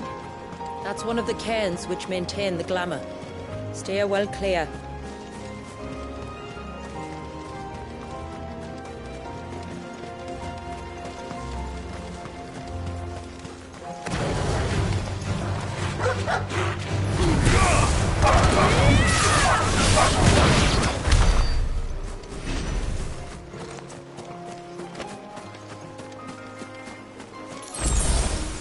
If the surge was an act of rage, One wonders what prompted it.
could we not have spared ourselves the mountain crossing by landing further north? In clear view of the bay?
On evening tides. Does morning's light return? Open the gates! The tributary is home!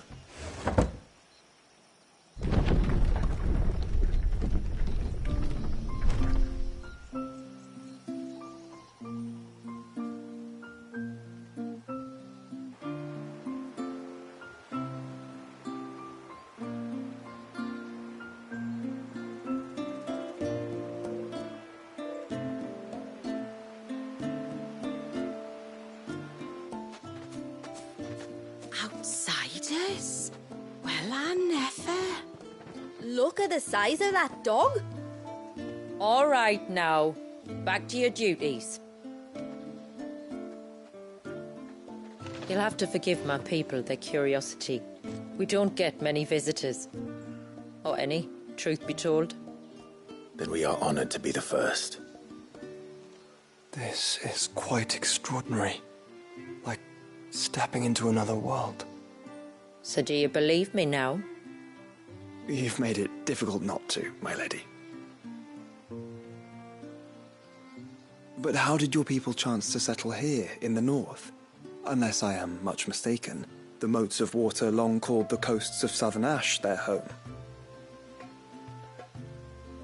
Until Drake's Horn fell, and the Blight forced them ever inland, where... We met our doom, along with our dominant. I see you've read the Gregorian Church's account, but perhaps you'd like to hear ours. That building over there is the Witten Hall. It's where my people gather to discuss matters of import. We can speak more inside, once the place is ready to receive you. It shouldn't take long, but you're welcome to explore the village while I see to things. Thank you. We'll do just that.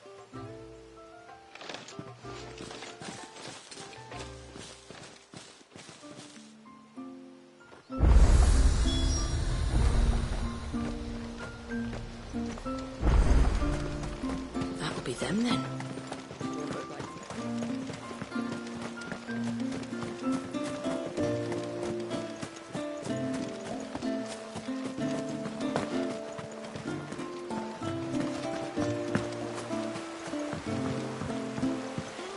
Mum, I want to play with you. How long do you think this bridge is going to be? Look, Nan, it's the outsiders. Rush! Intruders! We must flee! They're the tributary guests.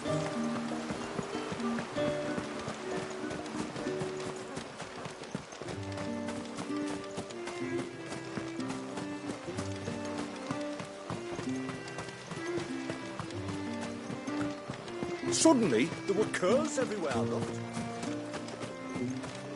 Did you hear that, girl?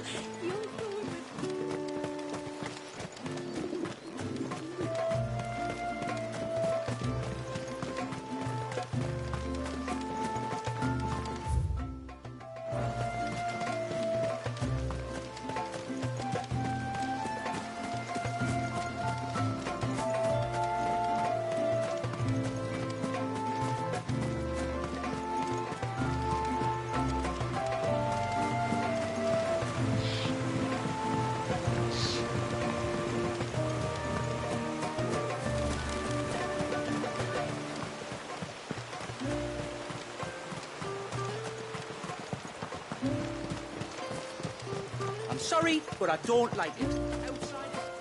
He's coming over here. What do we do? I don't know.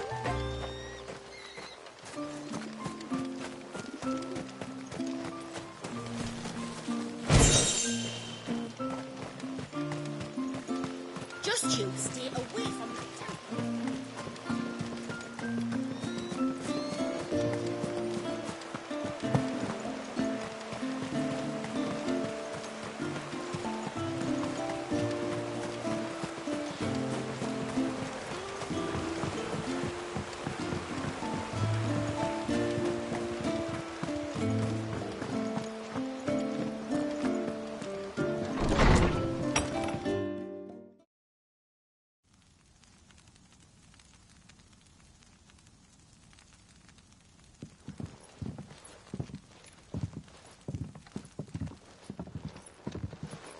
So what do you think of our little haven in the woods? It might not have all the comforts of a southern settlement, but at least it's ours. And there's a lot to be said for that. It can't have been easy keeping this place a secret. Not easy, no. We've dedicated our lives to maintaining the glamour that conceals us. Us and Walias. This man, Walias, is he Leviathan's dominant? That's right. Though he's no man, Walias is still a baby. A baby? Forgive me, but you said that the Dominant and his icon were bound inside the Surge almost a century ago. That would surely make him older still. It would, if he'd been allowed to age. But the spell robbed the poor bairn of even that. I'm sorry? Walias was the son of my great-grandfather. Leviathan awoke within him almost immediately. But instead of allowing the lad to live out his life as a valued member of the community, my ancestors sought to put his power to other uses. Sadly for them, the Icon sensed their treachery and summoned a wave so large it would have swallowed the entire village if my ancestors hadn't stopped him. Then it is not the Surge that binds the child, but time itself. Yes. Forgive me. I'm still not sure I understand. I'm not surprised. It isn't the easiest thing to explain. Which is why it might be better if I took you to see him. Show you exactly what he has to endure.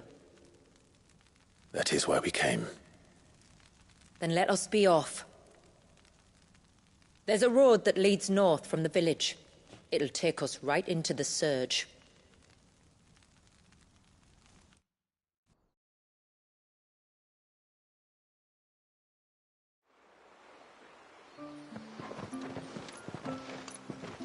Are you bound for the Wave, tributary? We are, Delina. Have you spread the word about our guests? I have. Everyone knows to treat them as family. You shouldn't have any trouble now, but just in case, I would have you accept this symbol of our people.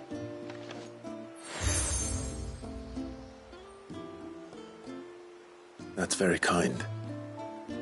I look forward to meeting the family. The feeling's mutual.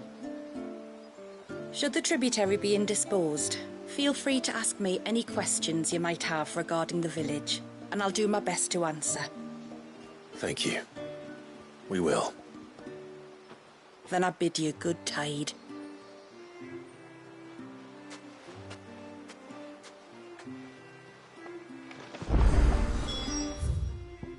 Our storehouse lies across the bridge. You are Sid, aren't you? The man the tributary told us about? I wonder if you could help me. With what exactly? Oh, nothing too troublesome. Do you know my husband, Pavat?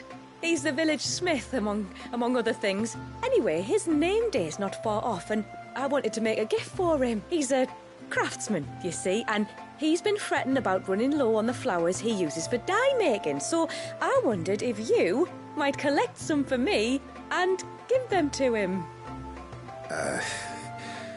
Would this gift not be better coming from you? Perhaps, but it can't, for reasons I can't go into. Please, I know it sounds daft, but I'd be ever so grateful. Which flowers does your husband need? The sweet little blue ones that grow around the fount. Elder's blessings, they're called. We use them to dye our fabrics so we always feel close to water like they are. You don't need to go to the trouble of picking them yourself, though. Just speak to the field hands and ask them to share their harvest with you. 2 basketfuls should be enough for my husband to be getting on with. 2 basketfuls it is.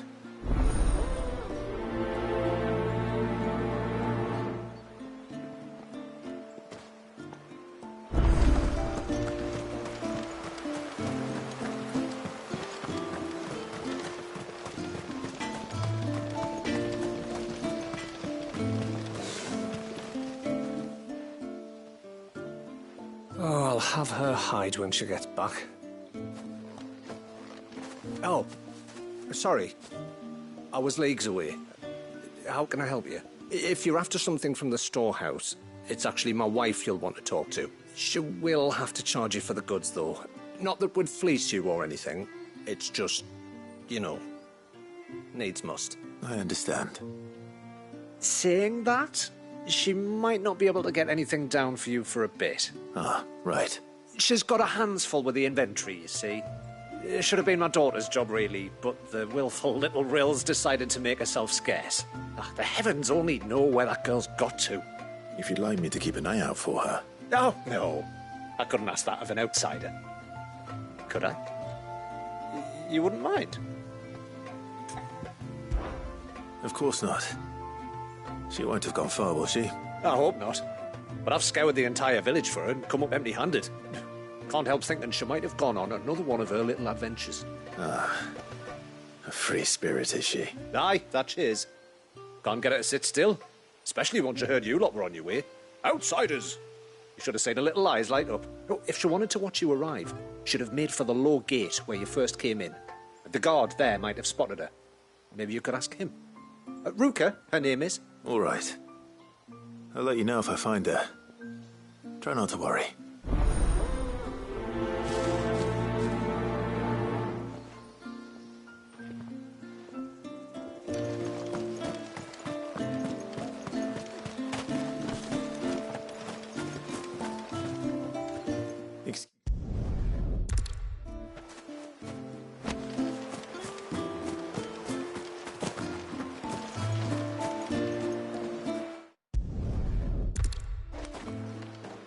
Well, that's 2 basketfuls. Time to visit Pavat.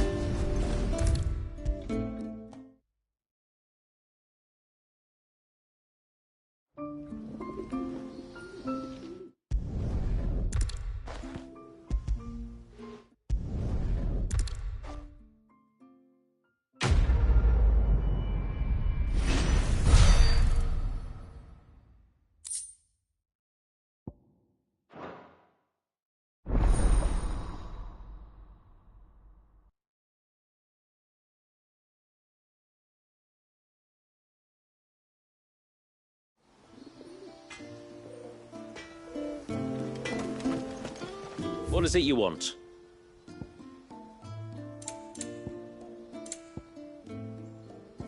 Till next time, then.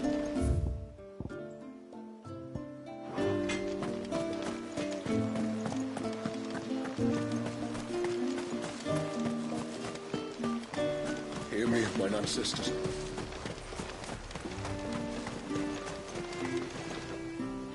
Excuse me. You haven't seen the storekeeper's daughter, have you? Little Ruka? I have, as it happens. She went out through the gate not long ago. Out of the village? Alone? Aye, she does it all the time. There's a path off to the left which leads down to the river. Nice little spot, that. And safe as you like. The beasts of the mountain don't dare come so close to the village. That's where she'll be. Go and have a look if you don't believe me. I will.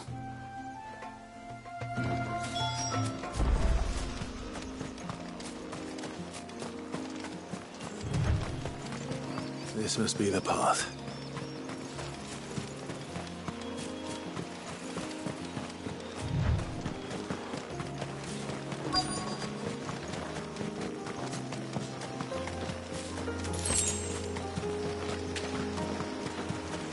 They're not here either.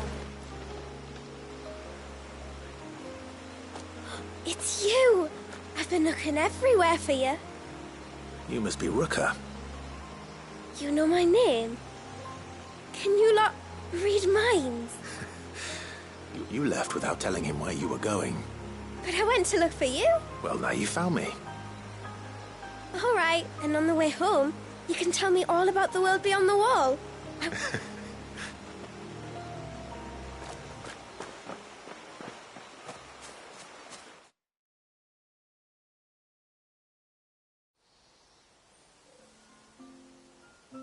Thank you for bringing up.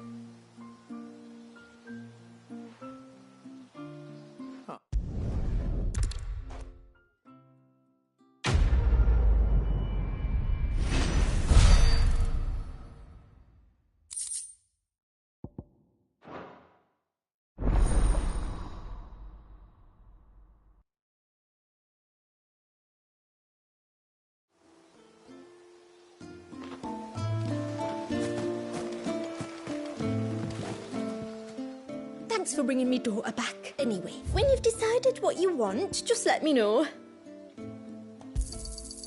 Well, if you're sure you need it.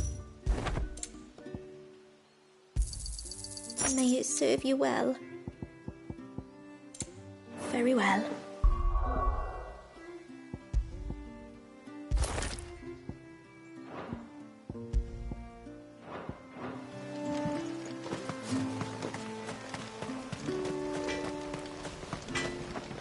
What is it you want?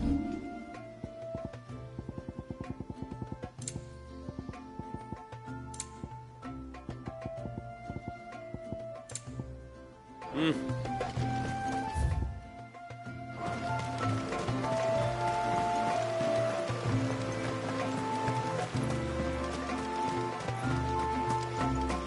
poor things are careless.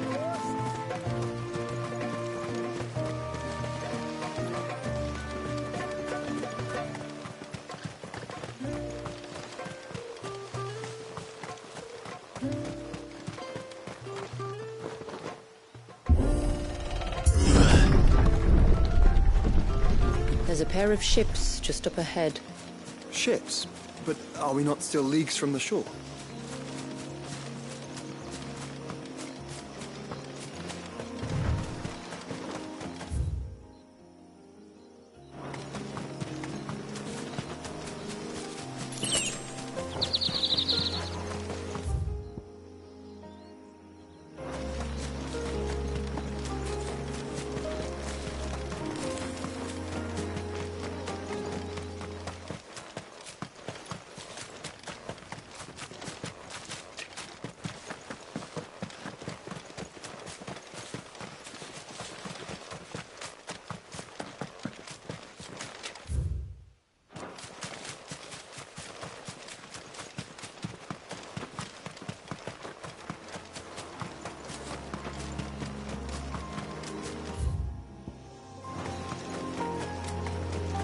The quickest route to the surge is due east. Past the galley. Shula, how did these ships come to be here? What do you imagine happens when an icon of water gets angry? Really, brother? Did you have to ask?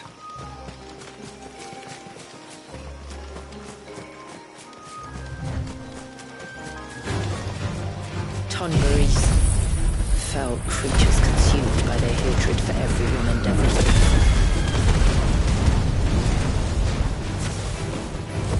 Everything save sharp knives, it seems.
I can smell the sea.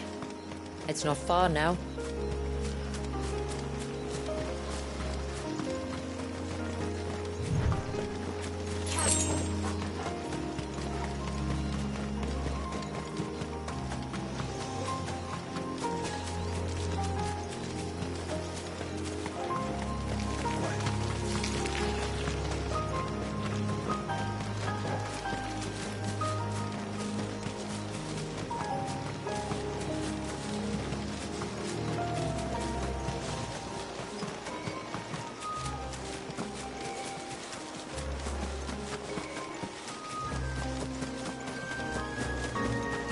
How will we reach the surge?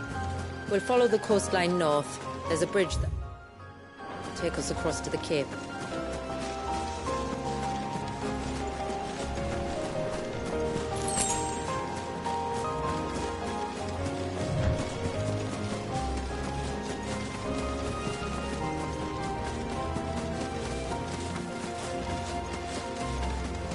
Might I inquire about the ray of light? It's what prevents the surge from being reclaimed by the sea. And Dwalius by his people.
You said before that the child is bound within the surge.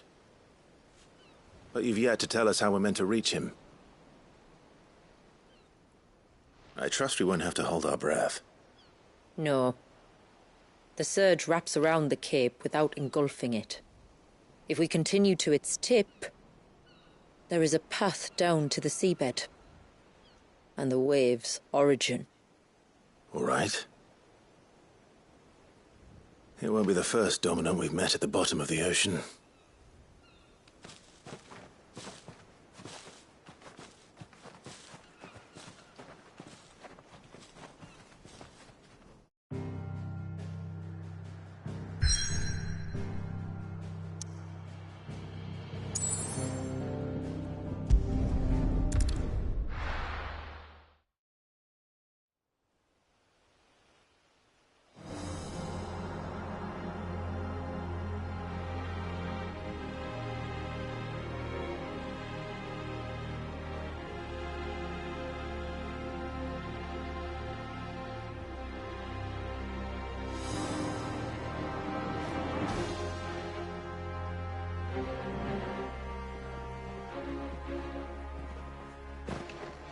It's not much further now. The path seems well kept. Do you and the villagers often come this way? Only me. Once every new moon without fail. It is my duty both as village elder and Walyus's descendant. But surely no one blames you for what happened. Why should you bear the responsibility alone? You misunderstand. I do it because I want to. To show him that he isn't alone, and that there are still some of us who would see an end to his suffering. Suffering you will soon witness with your own eyes.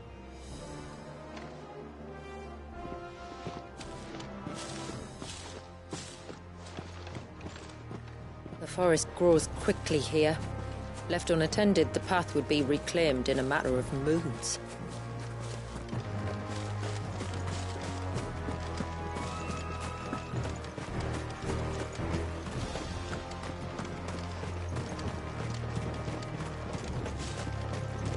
Does the light point the way to the child? It does indeed.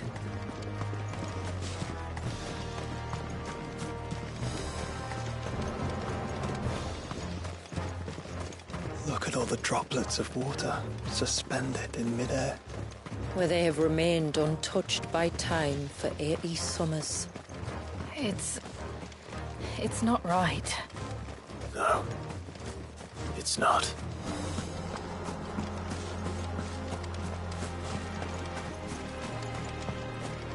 There. Up ahead.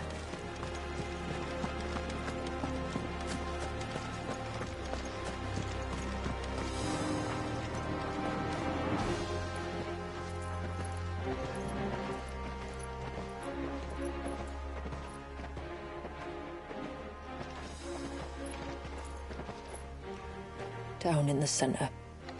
Follow me.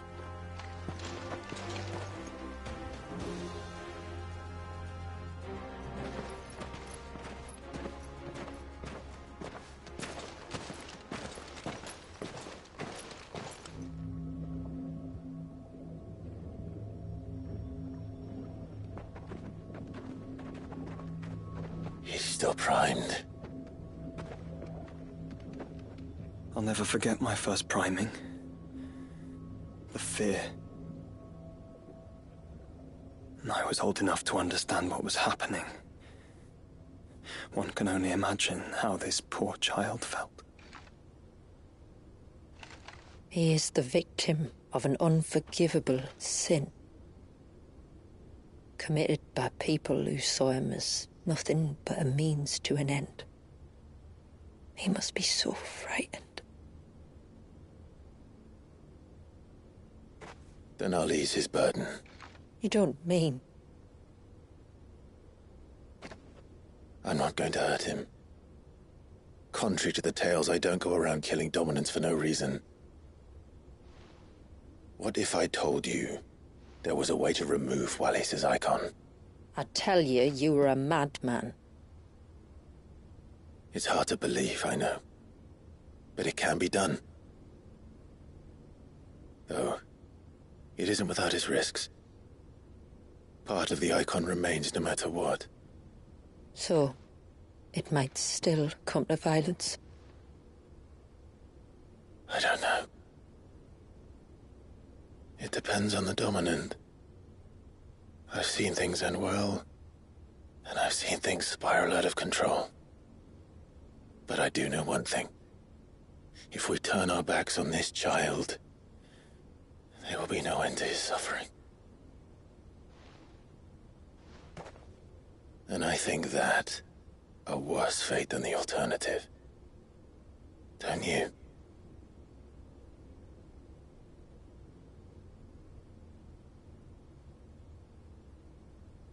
Very well.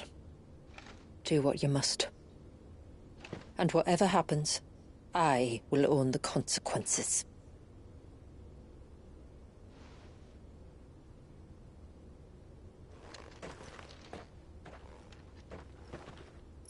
Don't be afraid, little one. Let me bear the weight.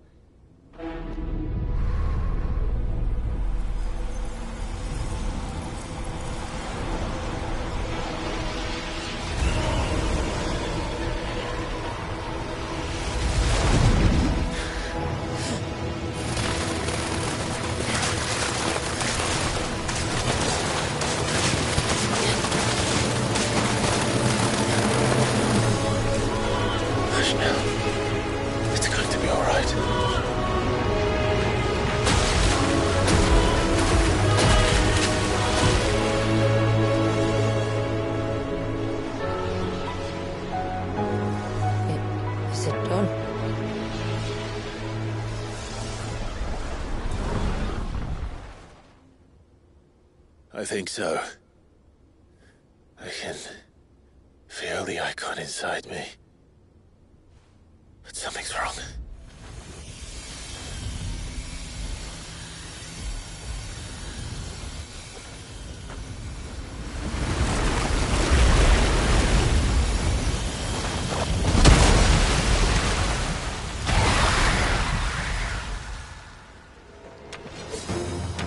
He wasn't just afraid.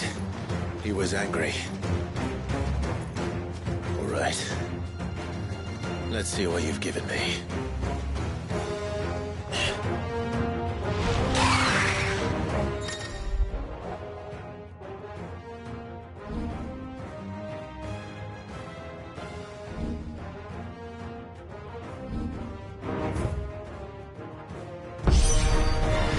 Leviathan! No, just an eggy. But a formidable adversary. Nice try.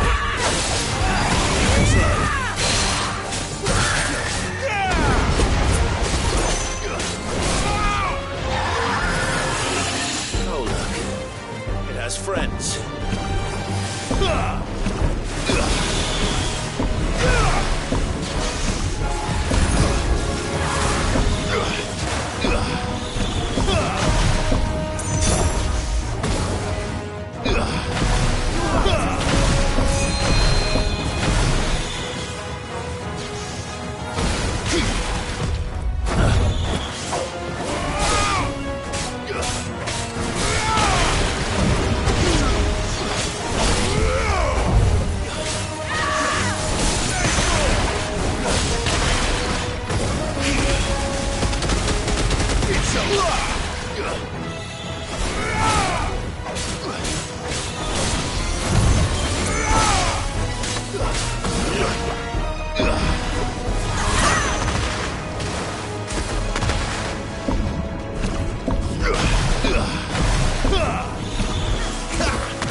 Is everyone all right? He seems calmer now. You said Walius was frozen in time. But he knew we were here. How? I don't know. He's never reacted to anything or anyone. Until now. The child has been bound for nigh on a century. If he has been conscious from the first, we must remove the seal at once. It's not that simple. I wish it were, but... there's more to this tale. It would be better if I explained back at the village. I see. Then let's return before it gets dark.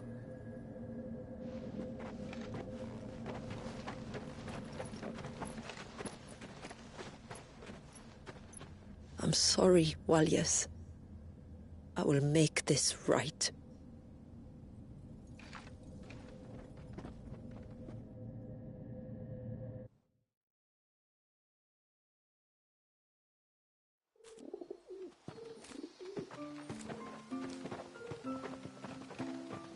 So, part of Leviathan is inside you now, is it?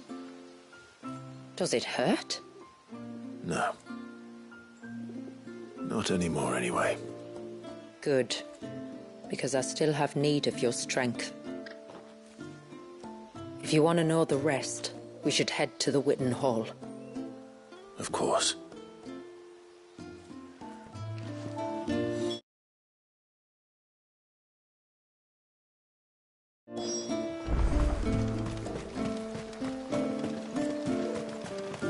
Look, Dad.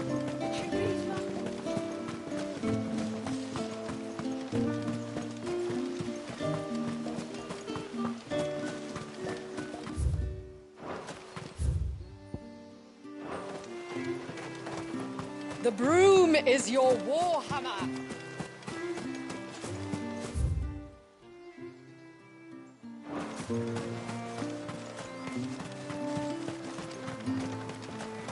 Bastard things.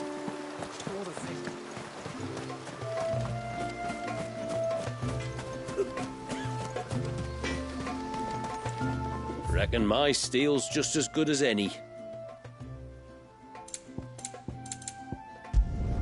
Flawless. What is it you want? A good tide to you. No sign of the child.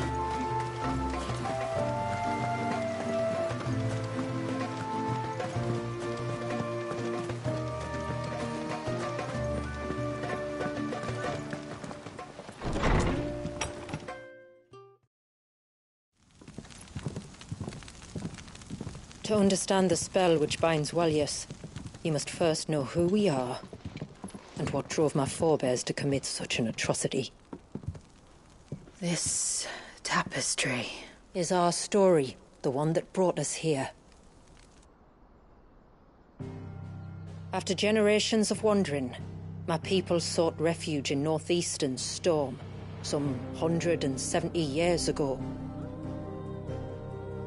But in exchange for our safety, the Gregorian Church demanded we renounce our faith and branded us heretics when we could not. To be exterminated, as a lesson to others. And so was it chronicled in the imperial histories, for anything less would have made the Church seem weak. Yet a handful survived. The few who did fled north and west, and in doing so discovered two things that would forever shape our fates. The first was an old legend, revealing how to make your very own Mother Crystal. I've heard that one before. Yes, yet it gave them new hope, however false. Our ancestors convinced themselves that they could recreate the divine if they could only find a strong enough heart. A living being capable of channeling torrents of ether. And the heavens provided. A dominant Walius. They'd stumbled across a nostrum in an ancient ruin, which they believed could provoke a sudden outpouring of a creature's ether. They meant to enrage his icon. Leviathan would have destroyed everything, had our people not made their second important discovery. A means to stop time itself. Where did they find that? The Northerners had no such magics, or they would have used them. When our ancestors first arrived, the land was uninhabited, save for an old witch who lived on the highest peak. Her body had been consumed by the curse, a cruel payment for her long years of service to the Northern Thanes. So desperate were they to prevent the fall of Drake's Eye, they'd forced her to devise a spell to stop time. But Drake's Eye did fall. It did. When she finally perfected the necessary magics, it was already too late.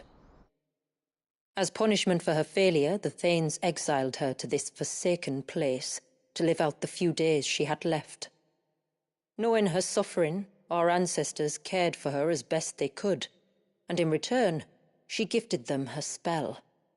That even though she should die, her legacy might live on.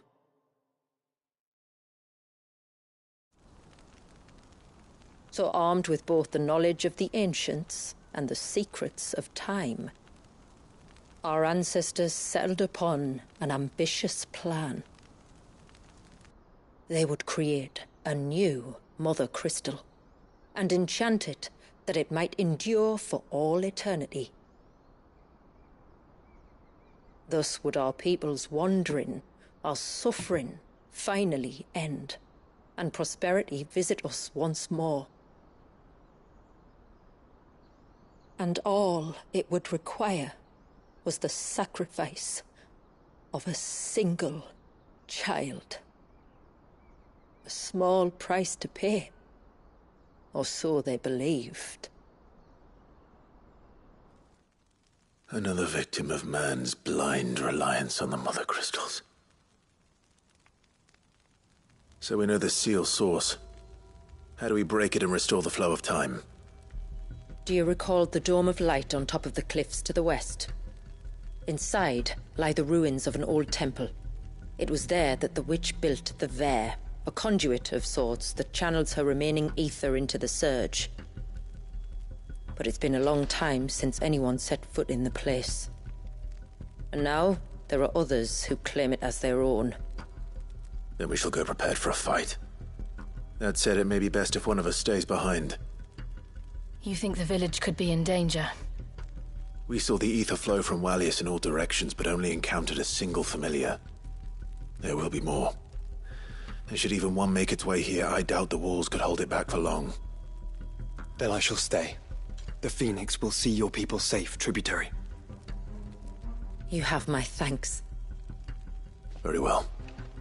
We should depart at once. I fear time may no longer be a luxury we can afford.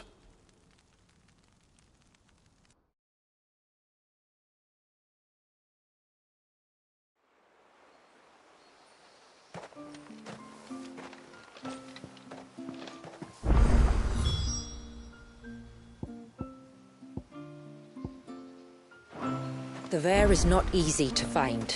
We must first head north, and then west, deeper into the forest.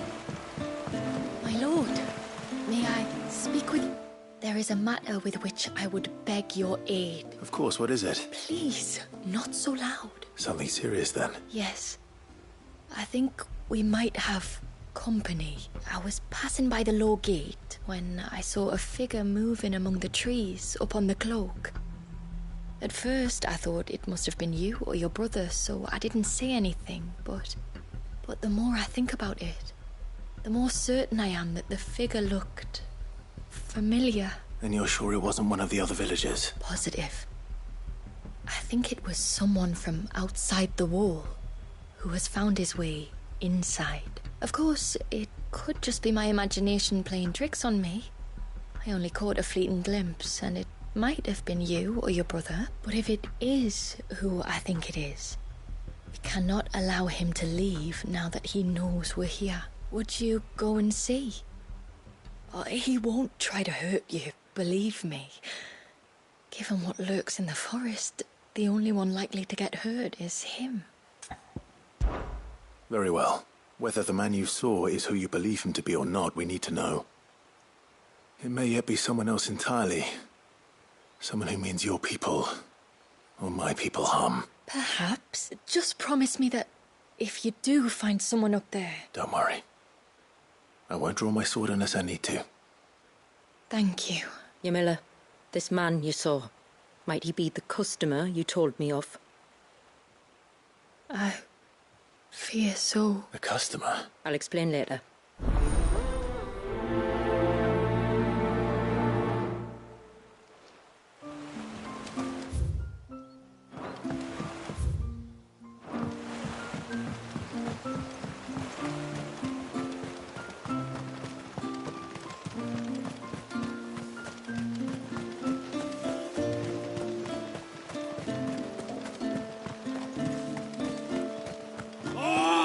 I should have let him go alone. Ty, take me. What am I gonna do? You.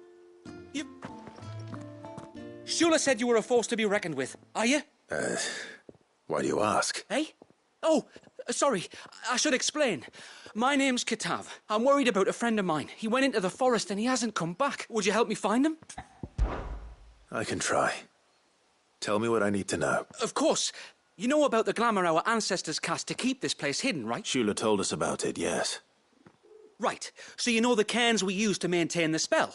Well, it's me and my friend's job to maintain them. If it weren't for the likes of us, it would have faded years ago. So your friend went into the forest to visit one of these cairns? Aye, that's right. He said he was going down to Father's Fell. There are 2 cairns out that way, one by the banks of the Swift Run and another near the Winged Wains, the ships in the forest. All right. How will I know this friend of yours? His name's Nassef. He's about my height, but clean-shaven. If you could track him down and see that he's come to no harm, I'd be much obliged. I'll search the village, just in case anyone's seen him, and meet you back here. Very well.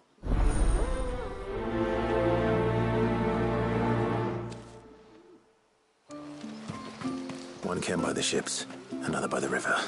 Better get moving. Stranger. Are you a rider by any chance?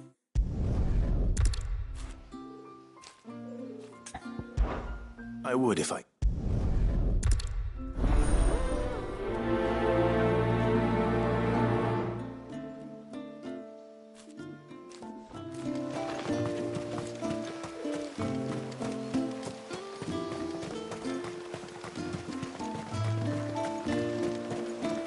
Bastard things.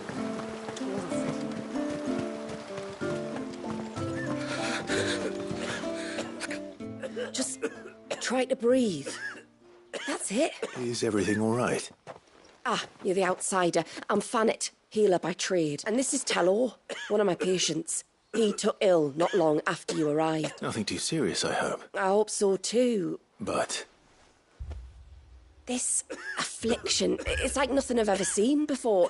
He complains of feeling chilled to the bone, but there's no fever to go with it. And my most powerful antalgic hasn't done a thing to ease the pain in his chest. I'm starting to wonder if his condition might require a different kind of treatment altogether. Shula said that you were here to help us. You couldn't help me, could you? I'd be happy to.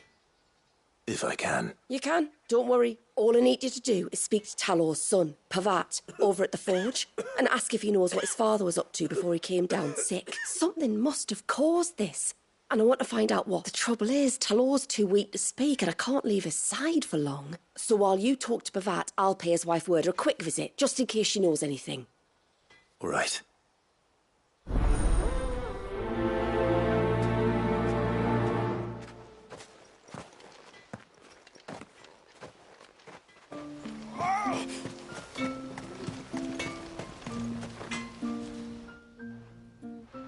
Oh, I do, though not from the forge.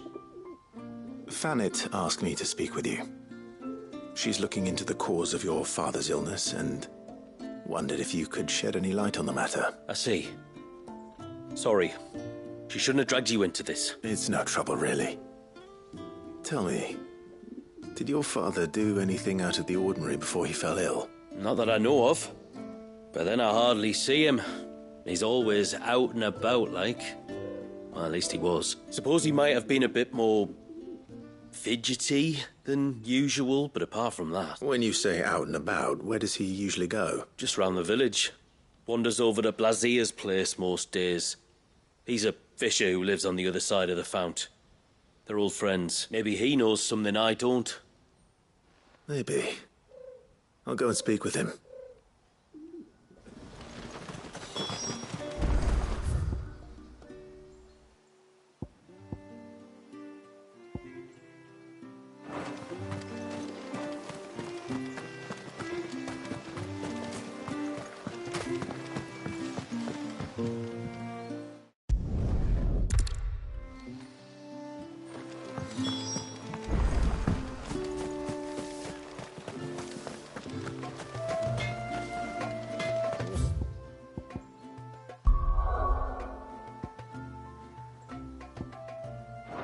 The child.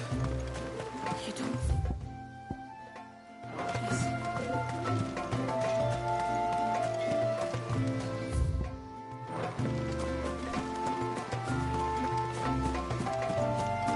Oh, ceaseless rill, guide thy bout.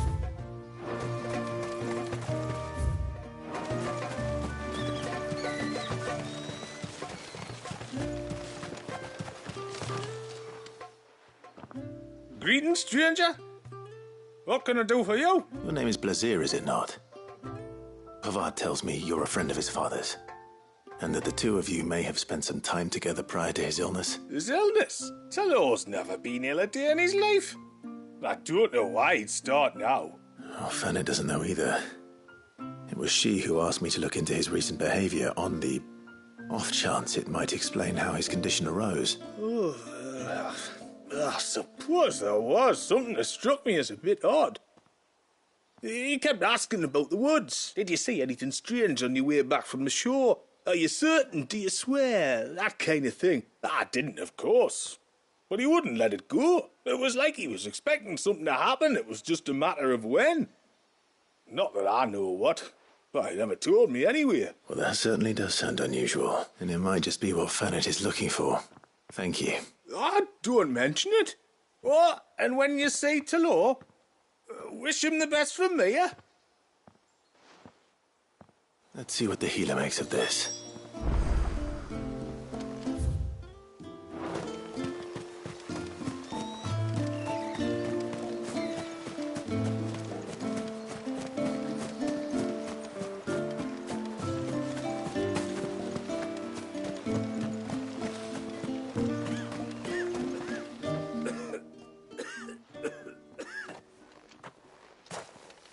I spoke with Werder, but she couldn't tell me anything. Did you have any better luck? Nothing conclusive. But there was one thing. Blazier, the fisherman, told me that Talor had taken a sudden interest in the forest of late. He kept asking him if he'd seen anything unusual there on his way back from the coast, but never let on what exactly he was expecting him to have seen. The forest. Between here and the coast. Surely not. But then... I can't say for sure. But I think Talor's illness might have some connection to the Tomberries. You may have encountered them during your time here. The small, scaly beastmen. And you think they may have caused Talor's illness? I do. At least in a way. And if I'm right, it's no wonder the treatments I've been trying didn't work. Oh, I know it's a lot to ask, but would you go down into Father's Fell for me? There's an altar there. And if my fears are true, an offering upon it. What is going on here? Please. I'll explain everything when you return, but time flows fast. I beg you, make haste for Father's Fell and take the offering from the altar. Talor's life may depend on it. Very well.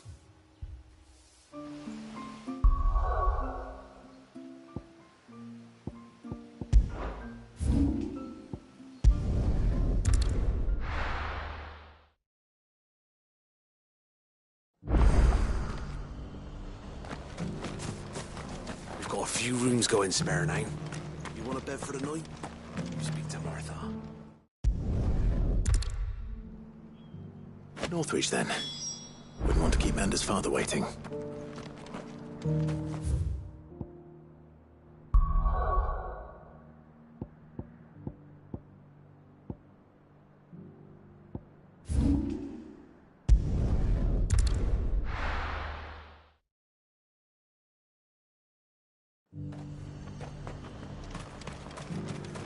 And how might I help the garrison today?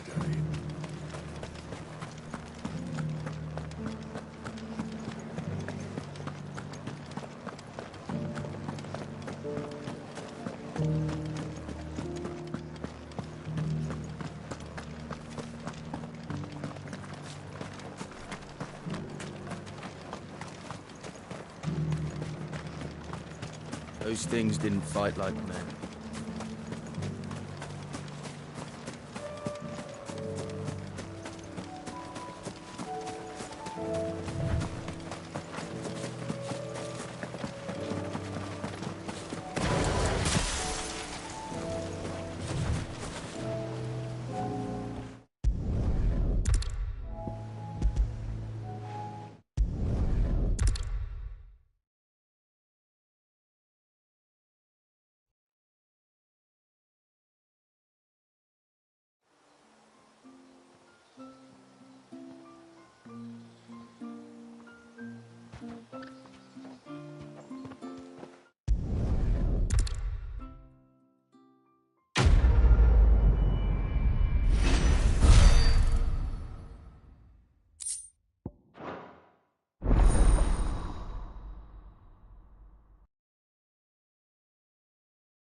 Bastard things. All the fifth way.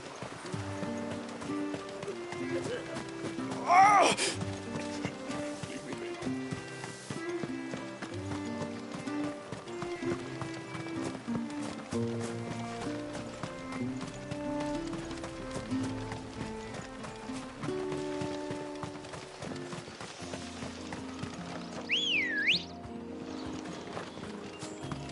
Good girl.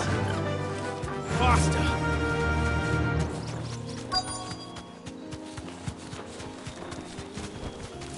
Thanks, girl.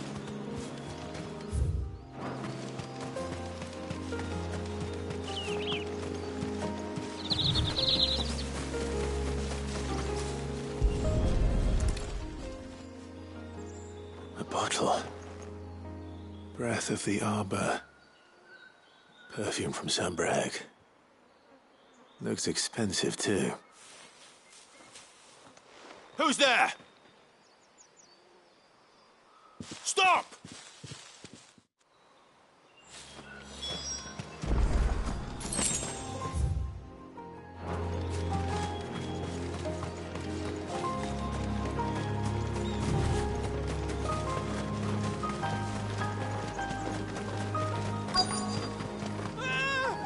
No! No! Hang on! I'm coming!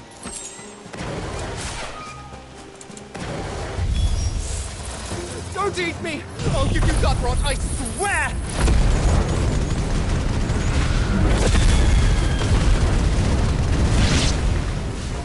Stand back. I'll handle this.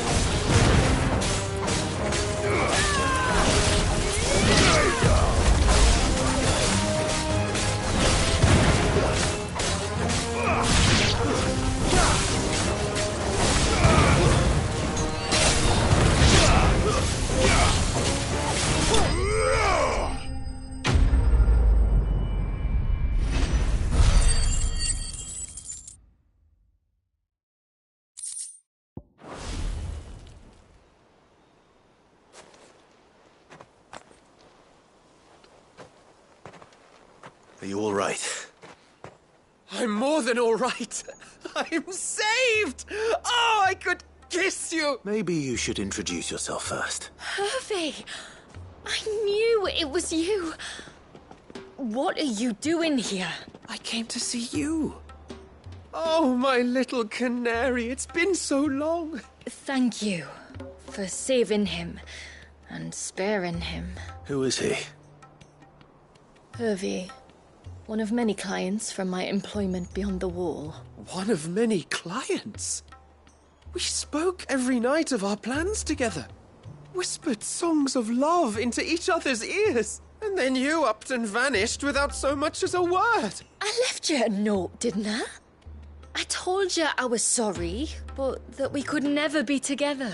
That I could never abandon my family. And I told you not to look for me. How did you even find this place, anyway? The flame of your love was as a beacon in the night that guided me to you. Hervey.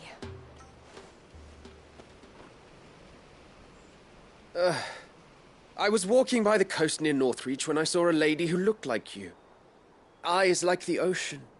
Hair like the driven snow. The next moment, she and her companions were jumping in a skiff and sailing out towards the wave. So I, borrowed the nearest boat and started rowing. It must have been Shula bringing us here. So what?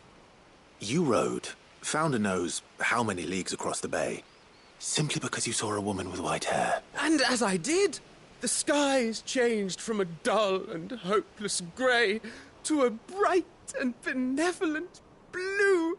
That was when I knew for certain that my little canary was close. Oh, why did you come? You should have forgotten me, as I tried to forget you. I cannot leave my people, Hervey. And now that you know about this place, neither can you.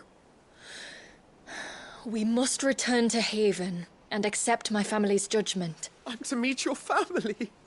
Oh, my little canary.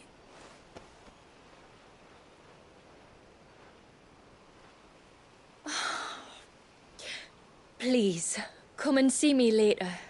You did as I asked, and you must be rewarded for it. But first, follow me, Hervey. To the end of the world and beyond.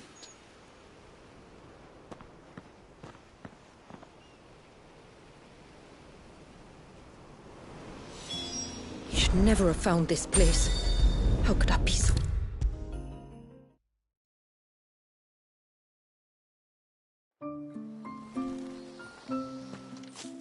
Forgive me. There's nothing to forgive. You two met at the Vale, I take it. When I worked there, yes. To earn the coin that my people need to survive.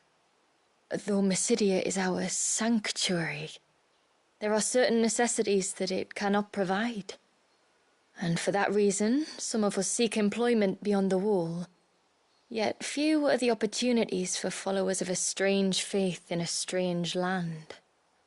And so you supported your family as best you could? I did. And I have never regretted it for a moment.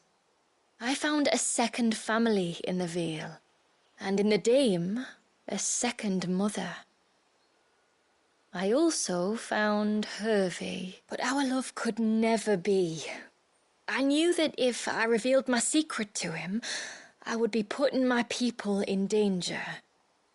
But that if I did not, I would be living a lie, unable to return home. What will happen to him now? Since our people settled in Mysidia, uninvited visitors have been few and far between, but not unknown. Explorers, survivors of shipwrecks, none lasted long. I see. That was before my time, you understand. I've never had to make a decision like this before. Ymila, know that I do not blame you for any of this. It was me who decided to make the trip to shore. Me who exposed our secret. This was my mistake, and I shall bear the responsibility. Thank you, tributary. I only beg you to remember that Hervey means us no ill will. He's just a fool. A fool who loves me. I will take that into consideration. But yours is not the only voice I must listen to. The whole family must be consulted, and it may take time for me to arrive at my decision. I hope you understand. Of course, tributary. However long it takes. Come what may, I thank you, my lord, for bringing us back together.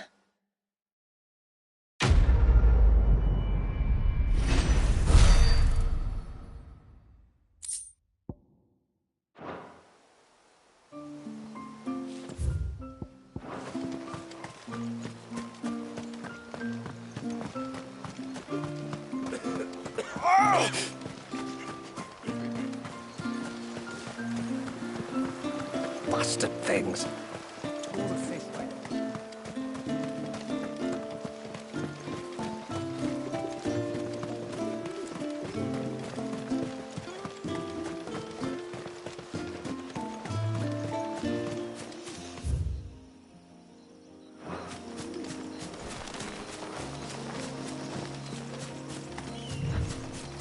Before, we turned east at the shipwrecks to reach the coast. Now we must head in the opposite direction. Left it is, then.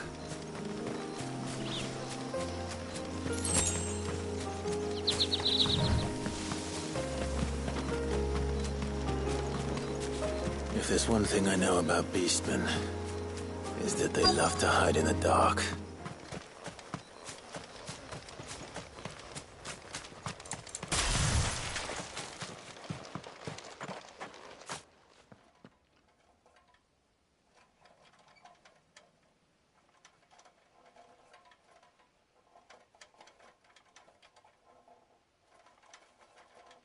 What are they up to? Some sort of ritual.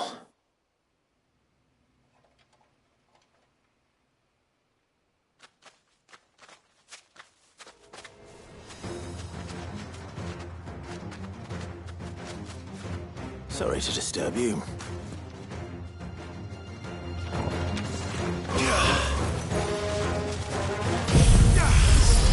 me, flames!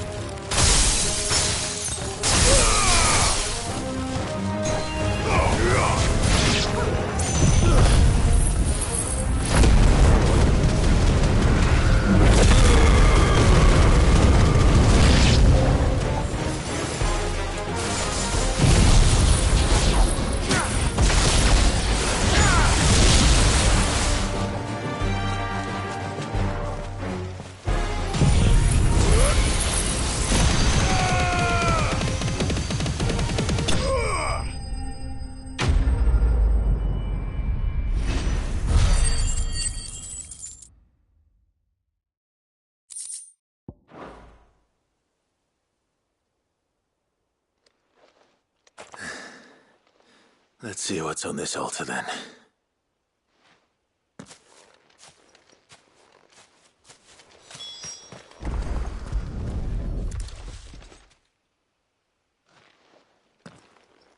A silver chain. I doubt the Tombries made it. This must be what Fannet was talking about.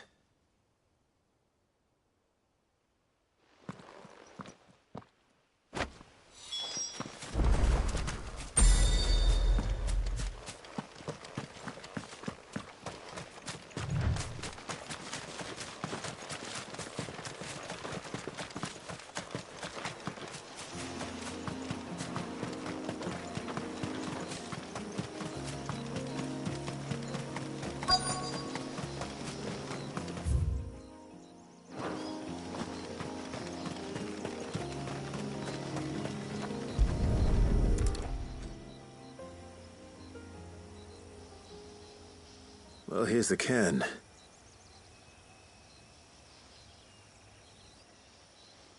But no sign of Nasef.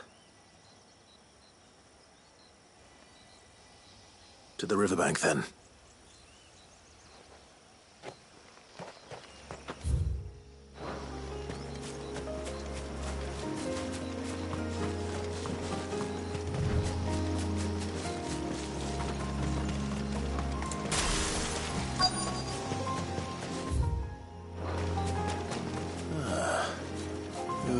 here.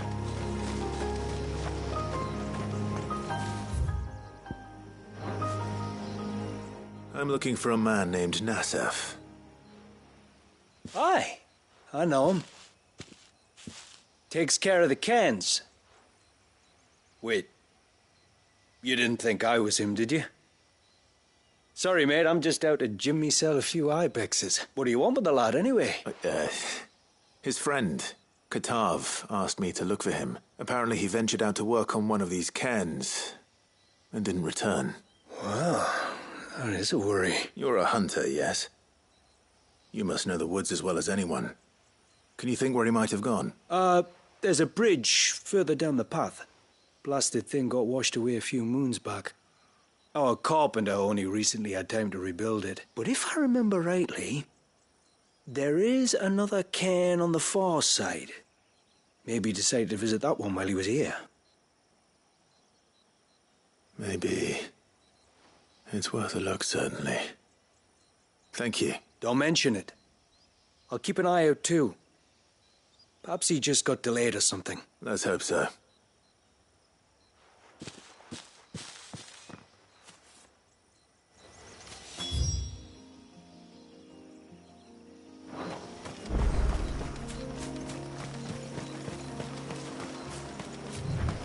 This must be the bridge the hunter was talking about.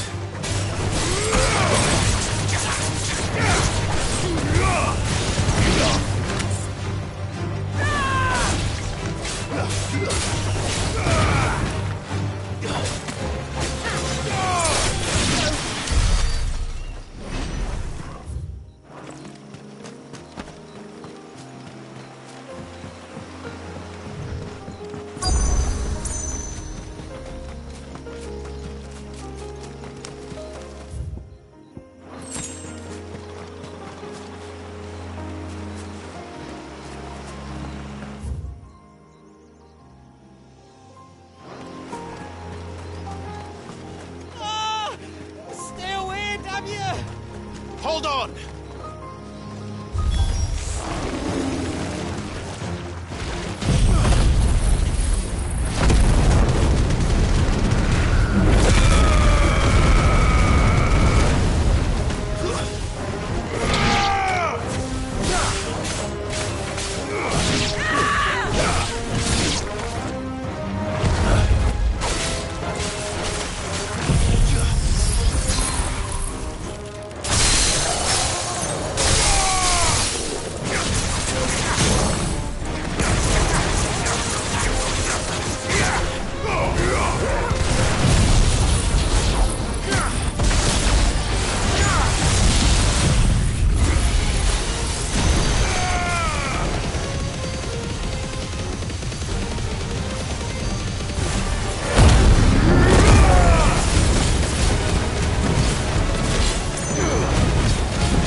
Oh, thank you.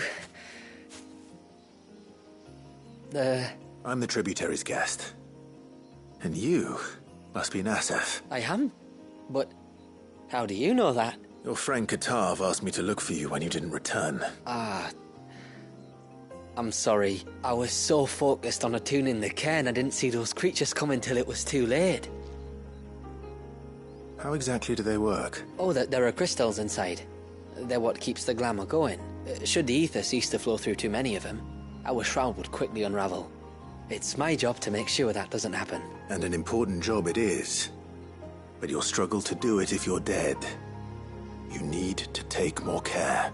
Yeah, no arguments there. The truth is, me and Katav usually work together, watching each other's backs like. But when we heard outsiders were coming, we split up to get the job done faster, so things would be perfect for your arrival. Stupid, I know. So you found him then? Not before the local fauna did. My arrival seemed to put them off their dinner. Mustn't have been hungry after all. Expect you'll be wanting someone to escort you back to the village then, Nassef. Woods are full of nasties today. When you're next in Haven, be sure to come and see us. You saved my life. It's only right I repay you. If you insist. Take care now.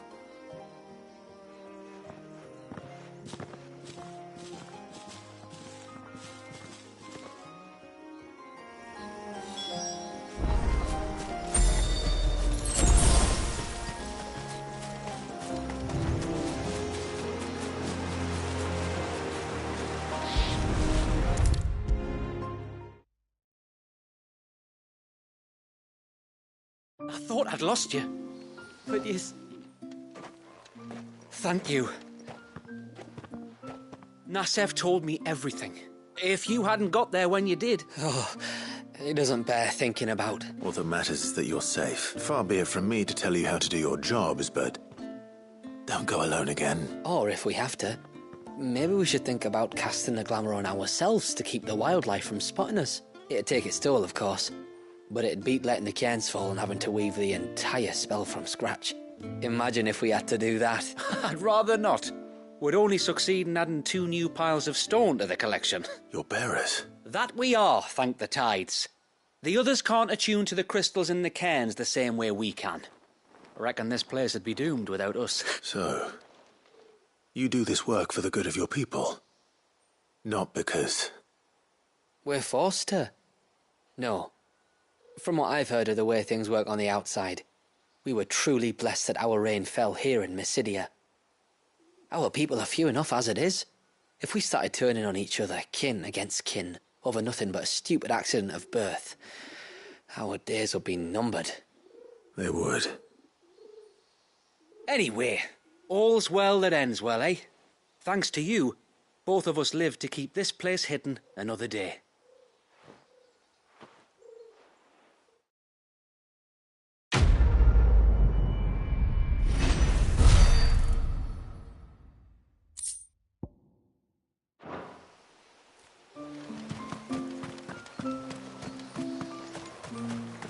Bastard things.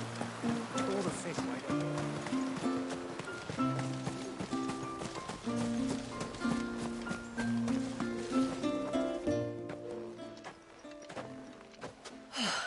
You're back.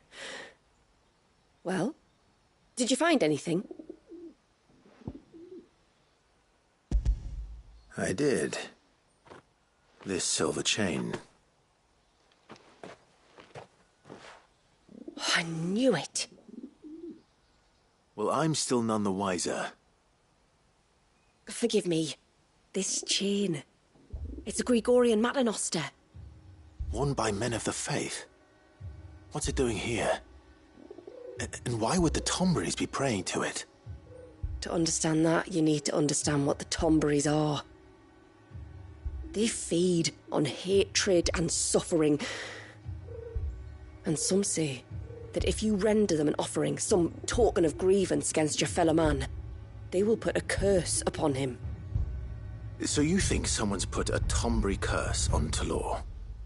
I can't say for sure. Truth be told, I always assumed it was an old wives' tale. But given his fear of the forest and the presence of the chain on the altar, I don't know what else to think. Does Talor have any enemies in the village? Anyone who would nurse such a grudge? No, I believe the one who left the chain at the altar was Talor himself. I beg your pardon? But there's more to the tale, you see. It's said that if you attempt to curse a soul that has returned to the sea already, your ire has nowhere to go but back to its source. You're saying he cursed himself? In trying to curse another, aye. When my father was younger, he was one of the few permitted to venture beyond the wall on trading expeditions. He told us that when he journeyed to Sanbreque, he'd wear that chain to disguise his true beliefs, lest Grieger's faithful turn their cudgels on him. Did they ever catch him in his deception? Might that explain the ill will he bears someone? Not that he ever told me. Come now. Let's not waste time speculating about Talor's past. We need to focus on the present, and that means finding a way to break the curse. All right. If there's anything I can do to help, let me know. Thank you. I shall. Aye, and thanks for going to all this trouble. Here, it's not much, but I want you to have this. We call it an adder stone. It's a gatherer's charm. Reacts to certain rare minerals we use in crafting. Makes them ring out like a bell, stuff you'd have no chance of spotting otherwise. If you find anything, see that you bring it back to me. I can make you some decent gear with it. If you're interested, like. I am, thank you. And I'll be sure to pay you a visit. Until then, I wish your father a swift recovery.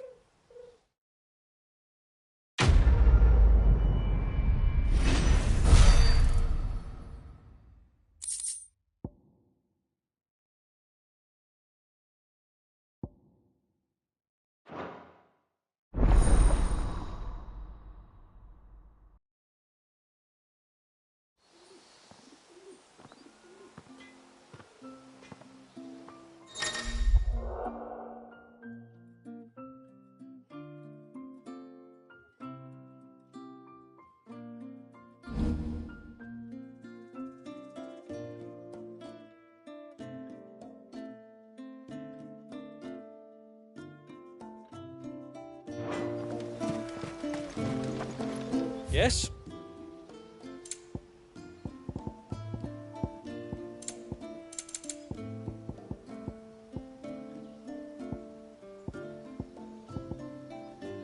Till next time, then. Sign of the child.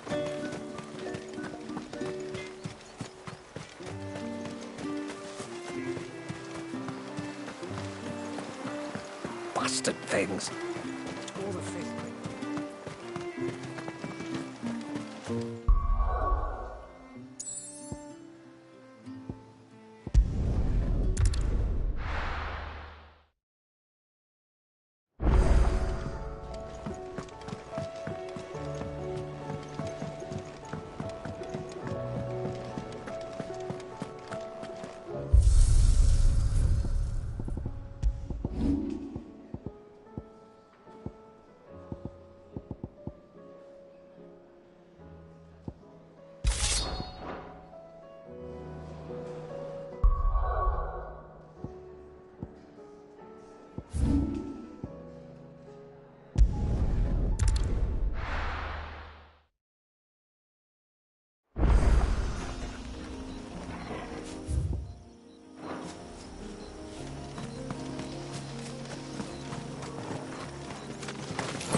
Company.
This is the mineral Pavar was talking about. The one that rings out like a bell. What was this place? An old settlement, we think. It was already long abandoned when our people arrived. Leviathan drowned it before it could be fully explored.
Seems like it isn't only Haven's blacksmith that has an appetite for these things.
You don't want to go down there. Trust me. Do I even want to ask why?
company.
Oh, ceaseless rill, guy.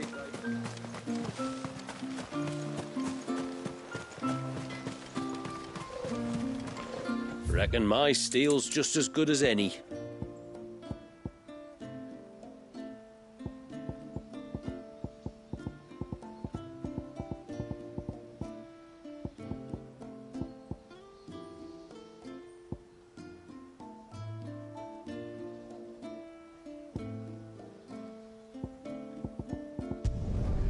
There.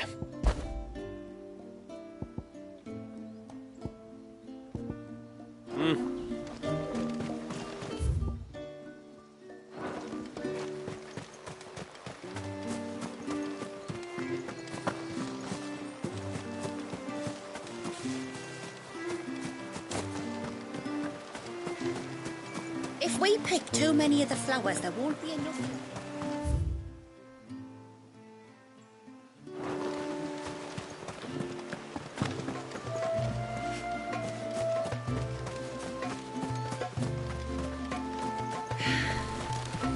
Almost time.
Oh, ceaseless rill, guide thy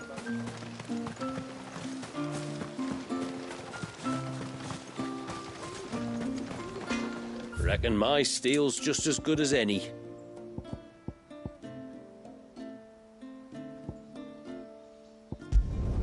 Flawless.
Till next time, then.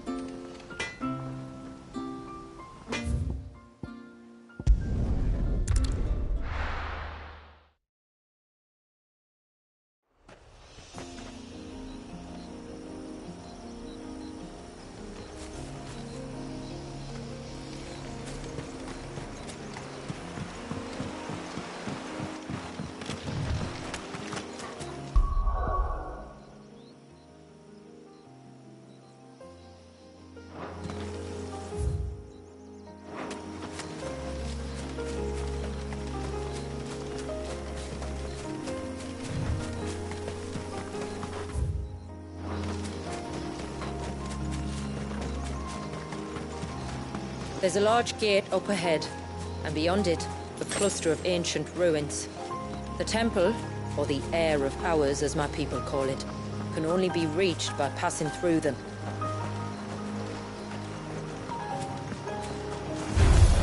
All right.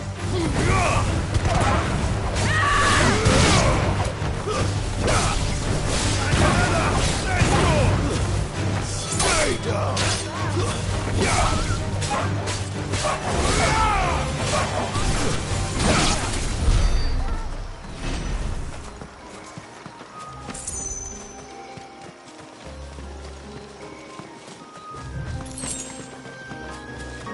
The forest is crawling with life, most of it hungry, which is why we make sure this gate stays shut.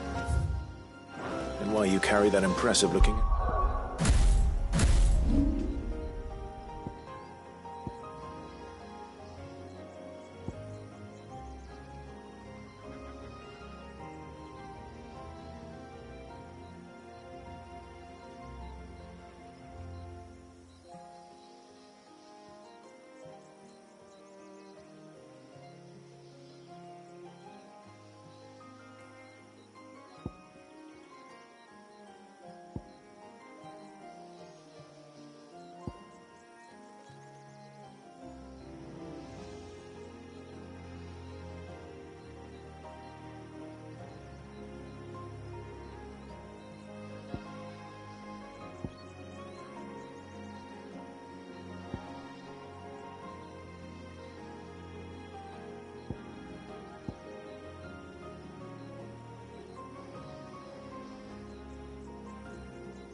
monks, I presume. Noticed her, have you?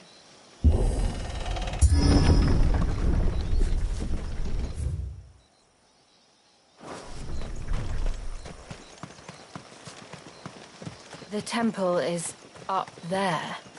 Don't worry. Those cliffs aren't the only way to the top.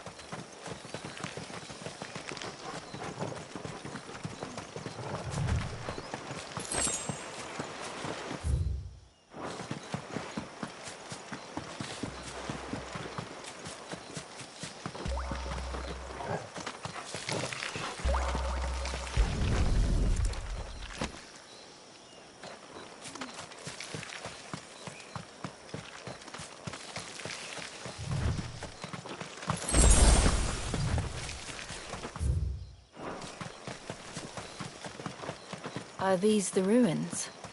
Yes. As far as we can tell, they're part of the same complex as the temple itself. To think of all the people who must once have lived here.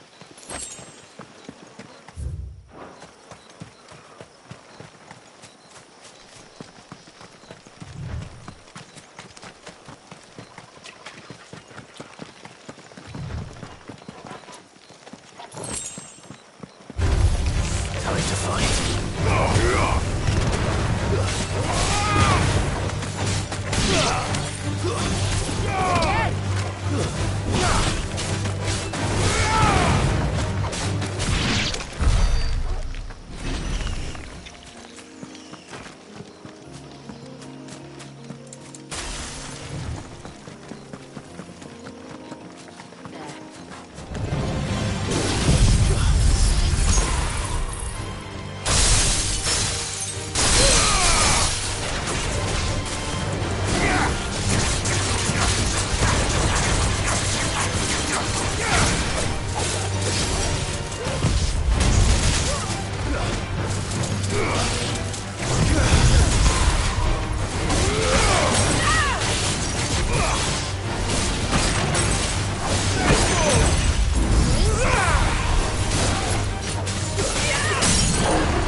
careful.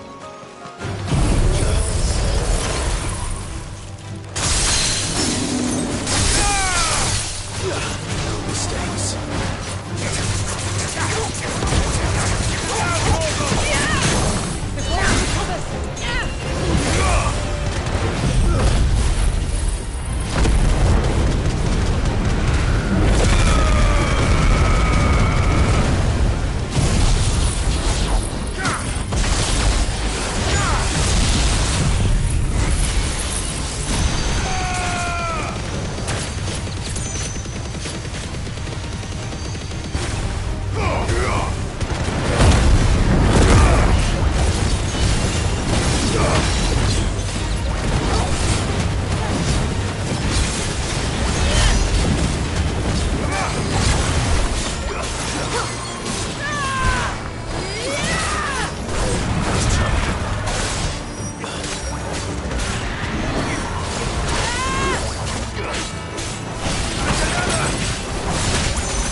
These remind me of home.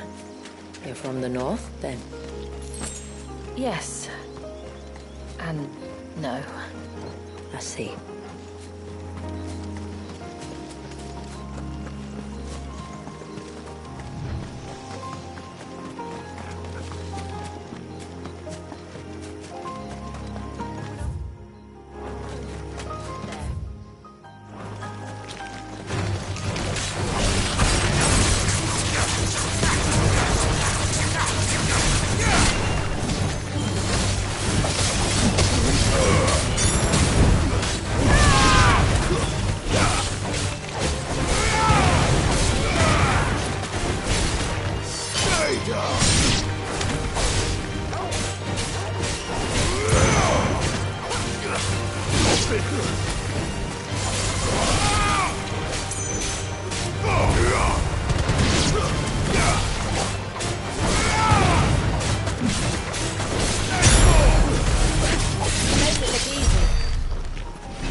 Nice try.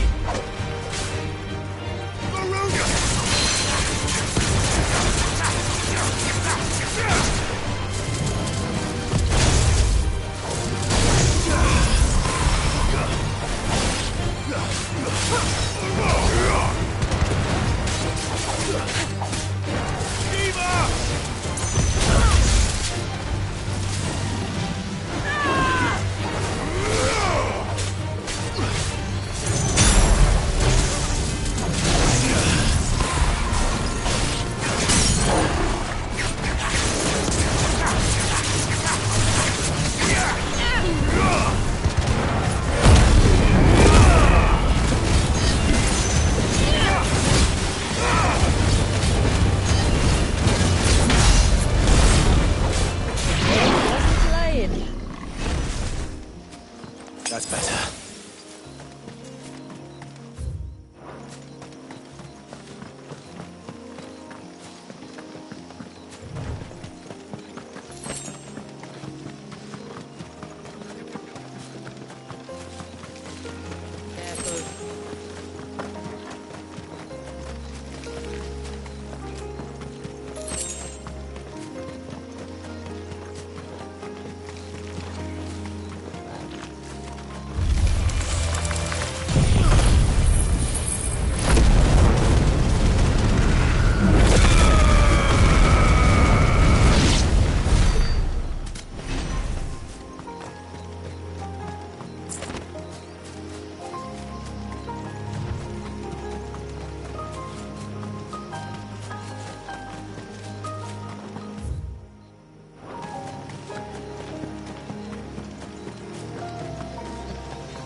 Do you see that cave up ahead?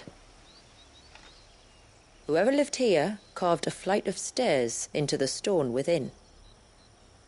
A way to the top. And whatever it is that awaits us there.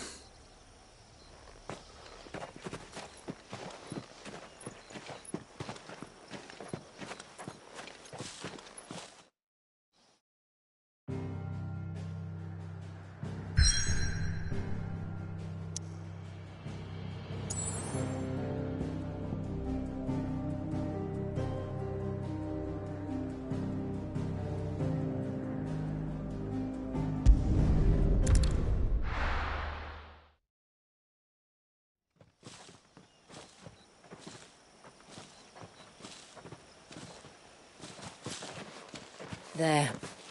The temple the time forgot.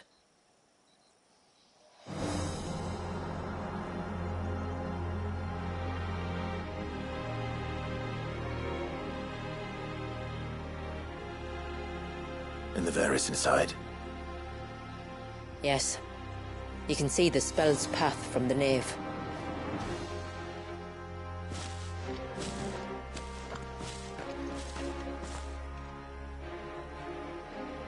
What is it?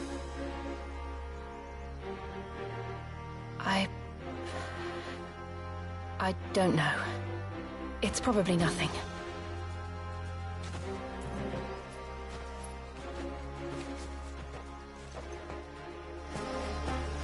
Forgive me, but why build the Vare here? The spell was originally meant to be cast on Drake's Eye, and this was the only place with an unbroken line of sight. The Tonberries like to think these ruins are their own.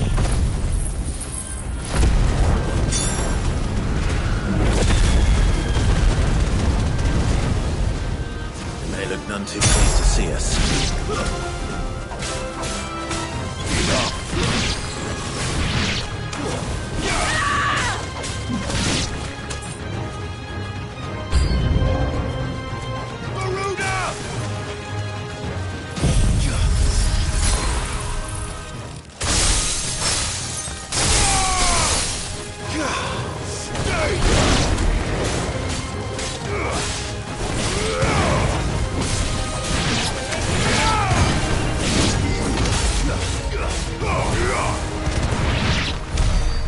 our numbers dwindle, theirs seem only to increase, as if they were feeding off our suffering.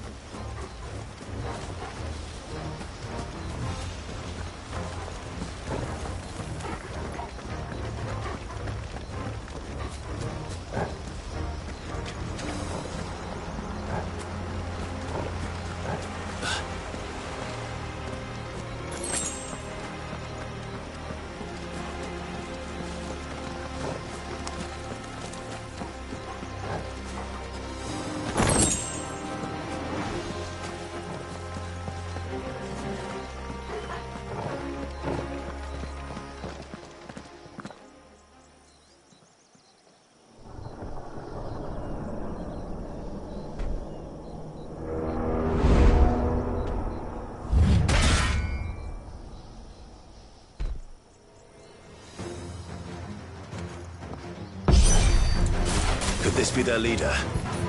You're more than welcome to ask.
That could have been worse, I suppose. Aye, well, if the forest's taught me anything, it's that there's always something worse.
Is that the nave? Just inside the dome, yes. But it's what's out here that worries me.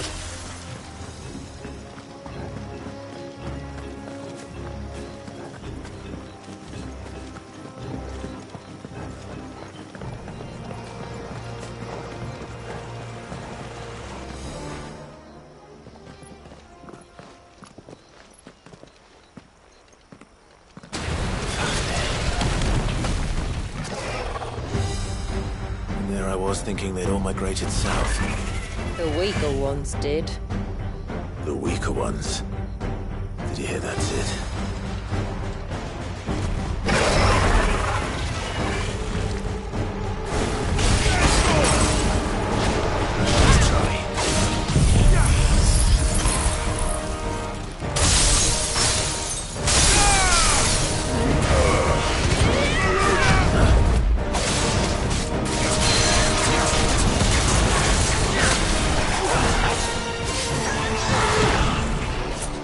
Yeah!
soon enough. Get ready.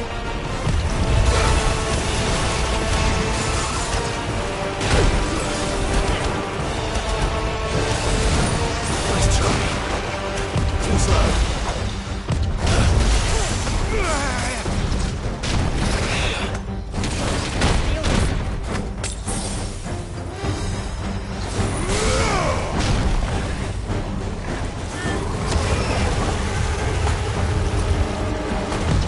slow.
This place.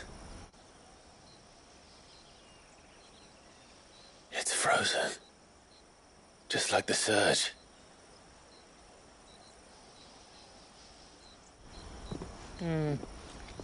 Another of my ancestors' sins. Shall we?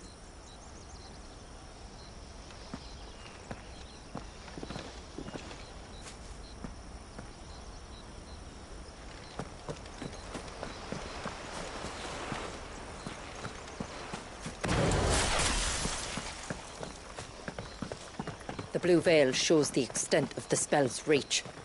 But I can feel its ether from here.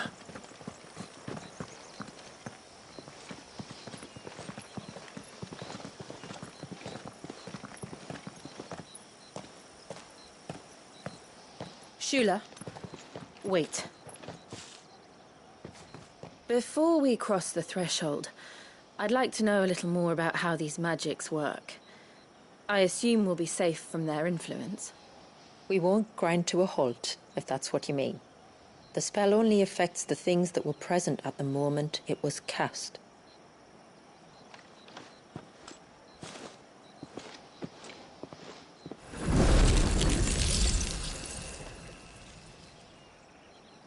You see?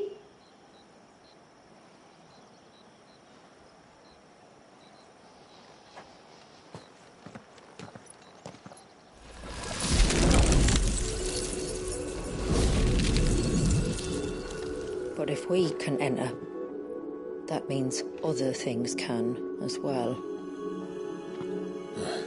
Like the ones we saw on the way here.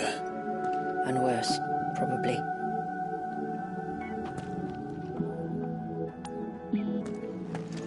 Is this Leviathan's doing? Well, it certainly wasn't ours. When he realized my ancestors were attempting to cast a spell from here, he made to destroy the temple. And almost did by the looks of it.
Imagine what this place must have been like before the attack. This would have been a hall of worship. There was something similar in my father's keep. The priests would deliver their sermons from the dais. Your father?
It's just as I thought.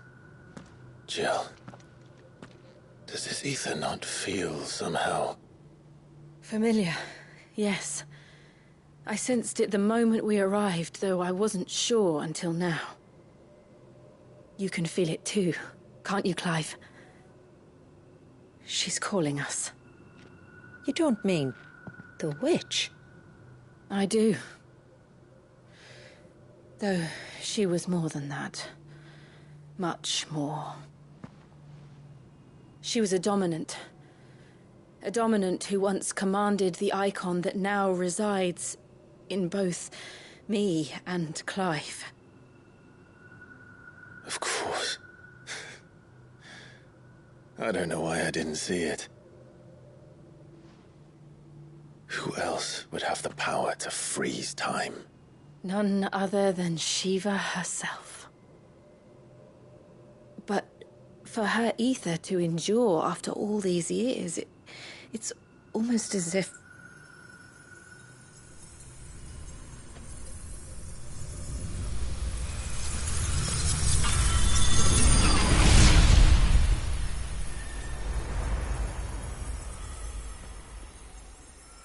As if she shared it with another, just as Torgal shared in my ice.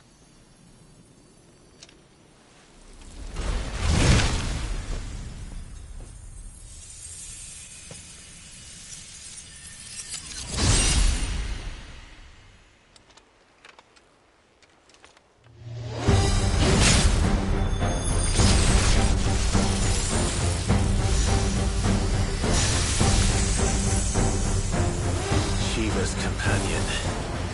Though something tells me he's not as friendly as ours. Our ancestors never warned us about this. It wasn't left here for them. I doubt they even knew it existed.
Because it would sooner die than fail its mistress.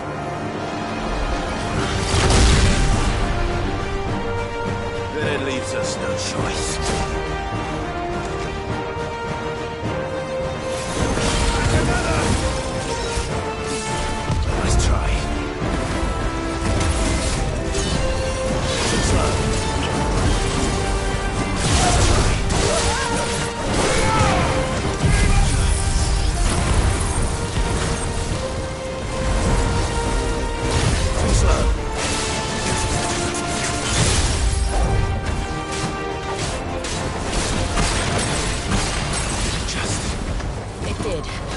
give it another chance.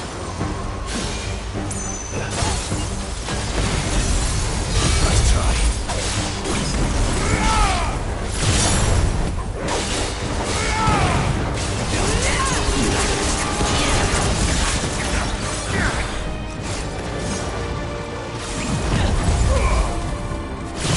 Too slow.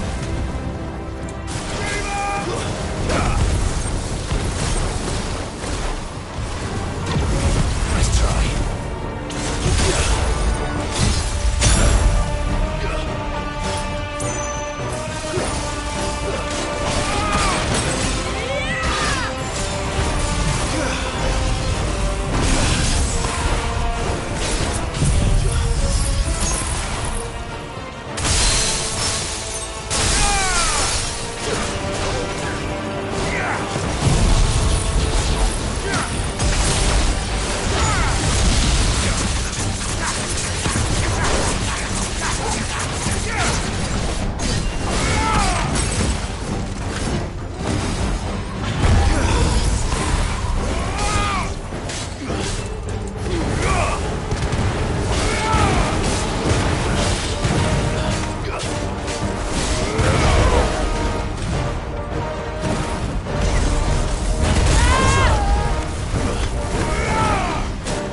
Now let's destroy it.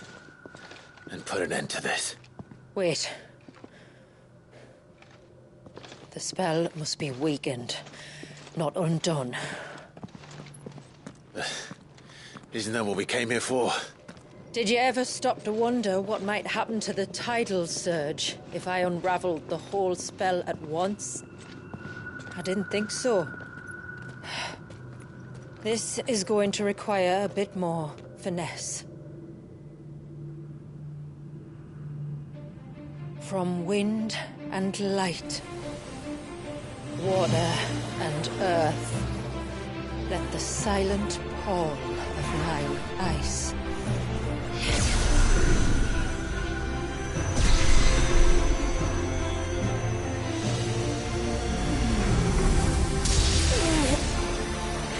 There's too much ether.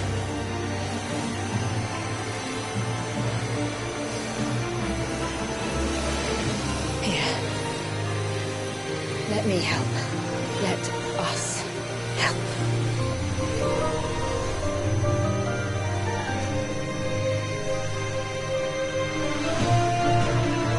Almost.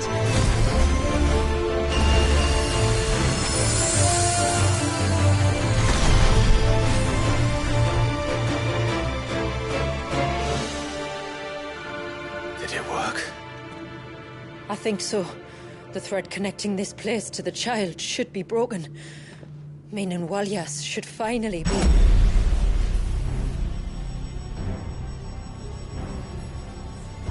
Free once more. Leviathan, our most profaned fragment, its divinity defiled by the hand of man, its spirit shackled by his hubris, till Mythos came, bringing release. Now, let the sins of man be redeemed by the hand of the servant of God.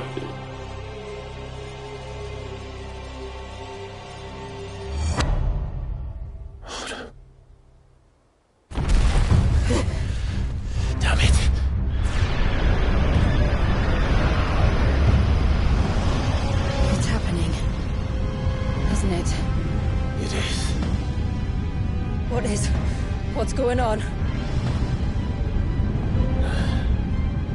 Precisely what we feared.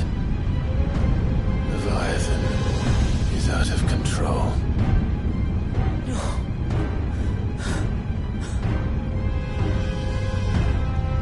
Don't despair. This isn't over yet.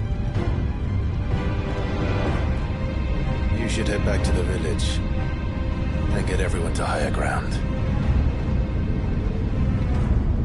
As for the rest,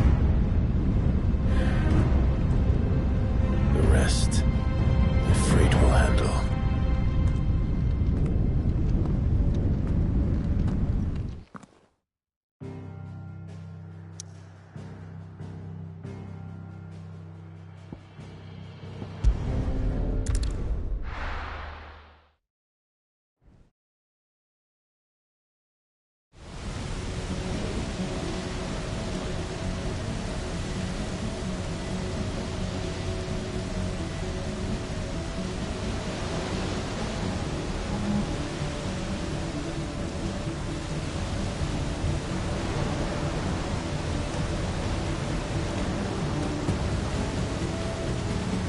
After 80 years of imprisonment, I'd be angry too. But I can't let it end like this, Walyas. It's time for you to come home.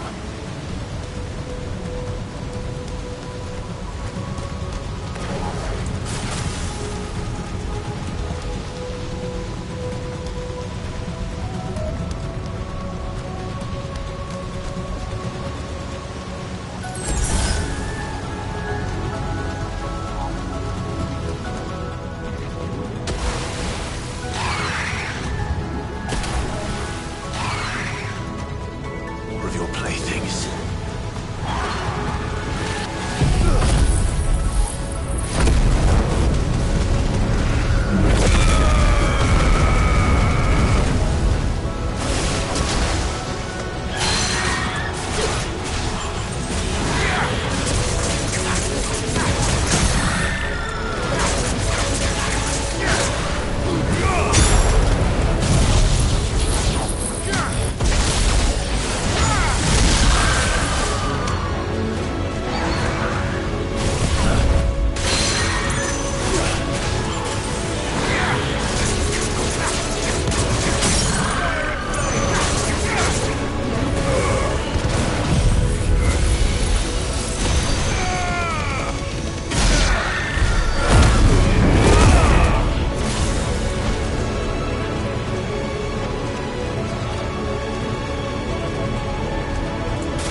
heard you the first time.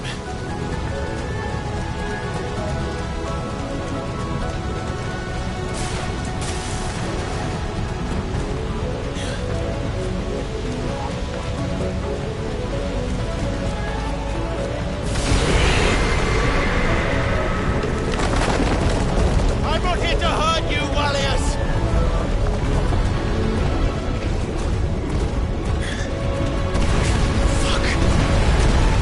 That was too close.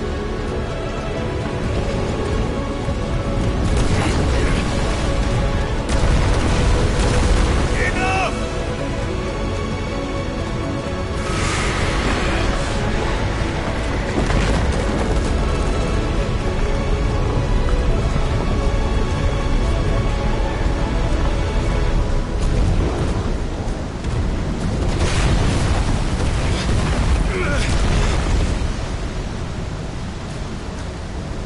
Come on then. No more hiding.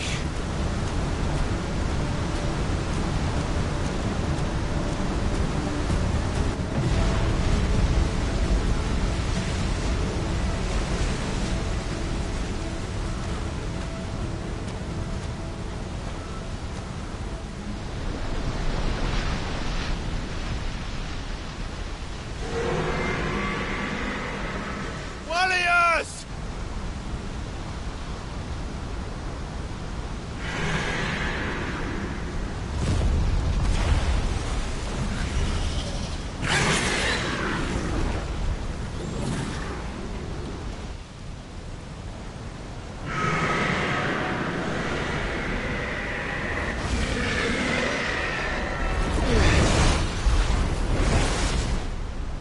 This isn't what I wanted!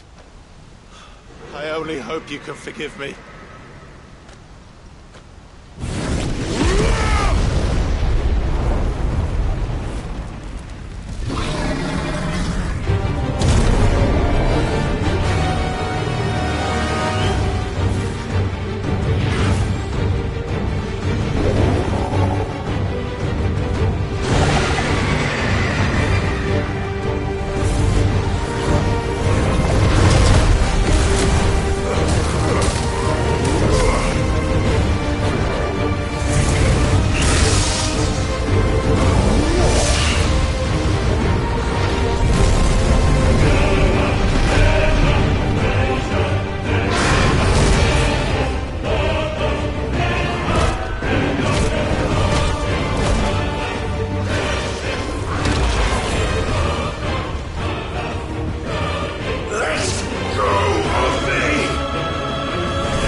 tide, Leviathan.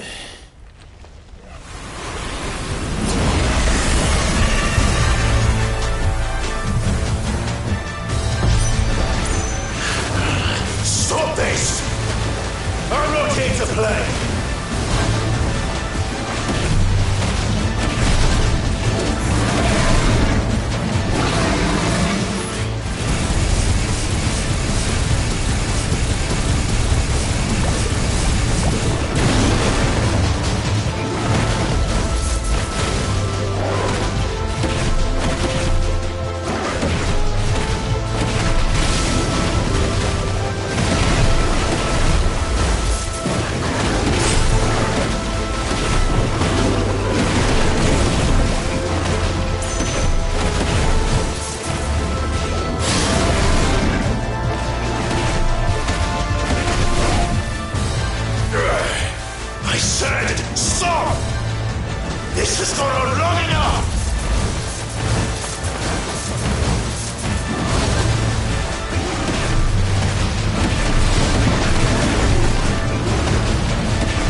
prizes on you.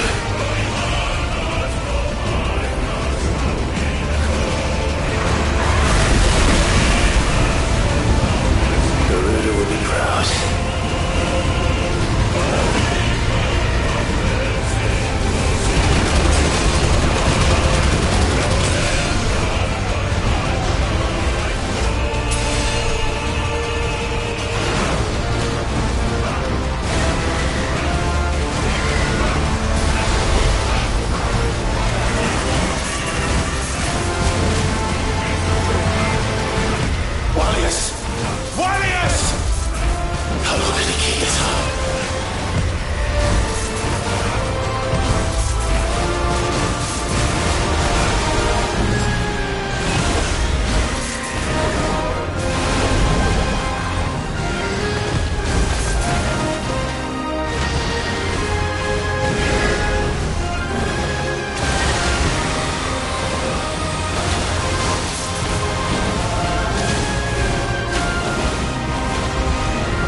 Clive! Where is he?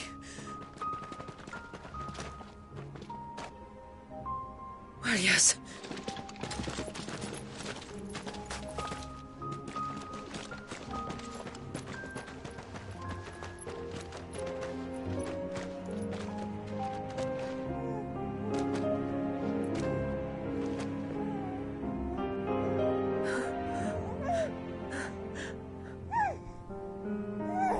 He's adorable.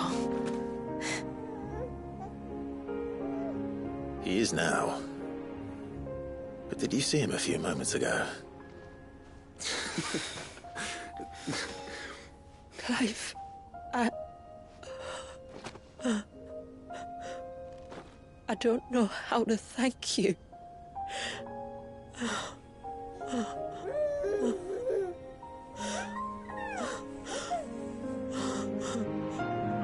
It's all right. We should find him a dry blanket, though. Wouldn't want the little monster catching a cold.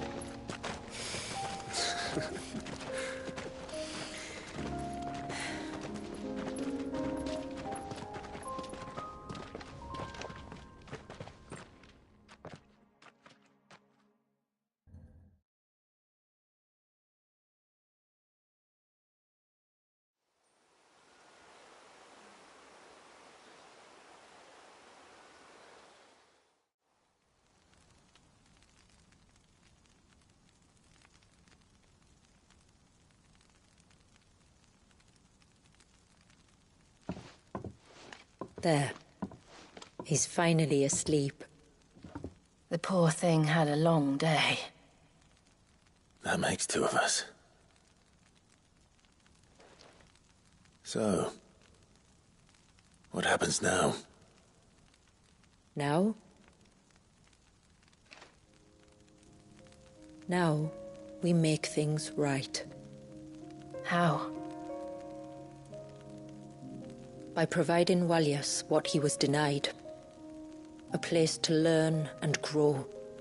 A family to love and protect him. So that one day, when the wounds in his heart and mind have finally healed, he might decide for himself how he'd like to live the rest of his life. But until then, I'll stay by his side, come what may. Then he's a lucky boy. And not only because he'll have the best warrior this side of the belt to teach him the battle axe. She'll do her best. Shula. The beast that threatened your home is tamed. The empire that threatened your people toppled. Might it not be time to cast off your ancestors' glamour and retake your place in the Twins? Perhaps. It's not as if we have the crystals to maintain the wall much longer. But are we truly safe? Is the world truly ready to accept us for who we are and what we believe? If I remember rightly, you and yours still choose to remain hidden, do you not? We do. Well, your people will always be welcome in Haven, regardless. As will yours in the hideaway. We're allies now. If there's anything you need from us, supplies, food, equipment, do not hesitate to ask. It's kind of you to offer. But we'll manage, just as we always have. Besides, I suspect you'll be needing everything at your disposal if you're going to save the world.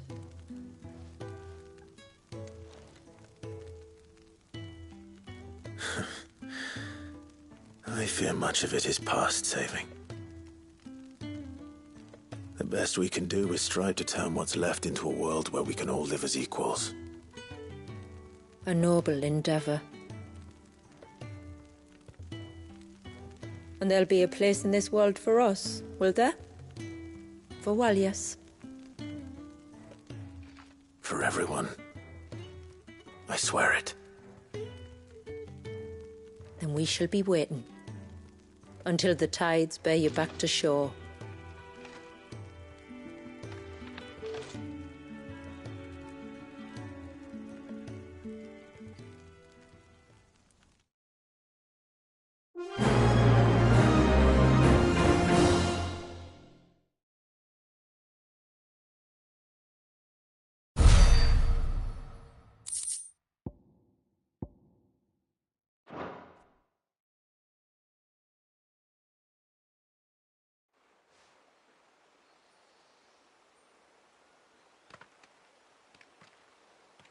Do you think he'll be all right? Well, yes. Only time will tell. But I can certainly think of worse places to spend one's childhood. The Moats of Water are a fine people, and they will take good care of him. Up by the Vare, Ultima spoke to me. He called Leviathan his most profaned fragment, and told me to redeem the sins that had laid him low. Is that so? The sins of Wallius's ancestors were grave indeed. To force him to prime at so tender an age. And to freeze him in time, that he might never know what it was to live. Yet I doubt either of those crimes was the source of Ultima's displeasure. It was that the Icon's power had been put to another purpose than the one he intended. To him, Leviathan must have seemed an aberration. Could that be why Ultima made no attempt to lead me to him? The fear that this profaned fragment might corrupt his vessel somehow. Perhaps. Or perhaps he simply deemed Leviathan surplus to requirements. Having concluded that his vessel might be made to serve his purposes without the full sum of his power. His purposes? There's no escaping them. Even here. Hidden away in Mysidia, the blessing of the crystals proved nothing but a prison. A prison into which Wallius was born, and from which freedom is hard won. If the world doesn't change, if we don't change it, he'll end up suffering the same fate as every dominant who came before him. Then we must change it. That we must. And we shall.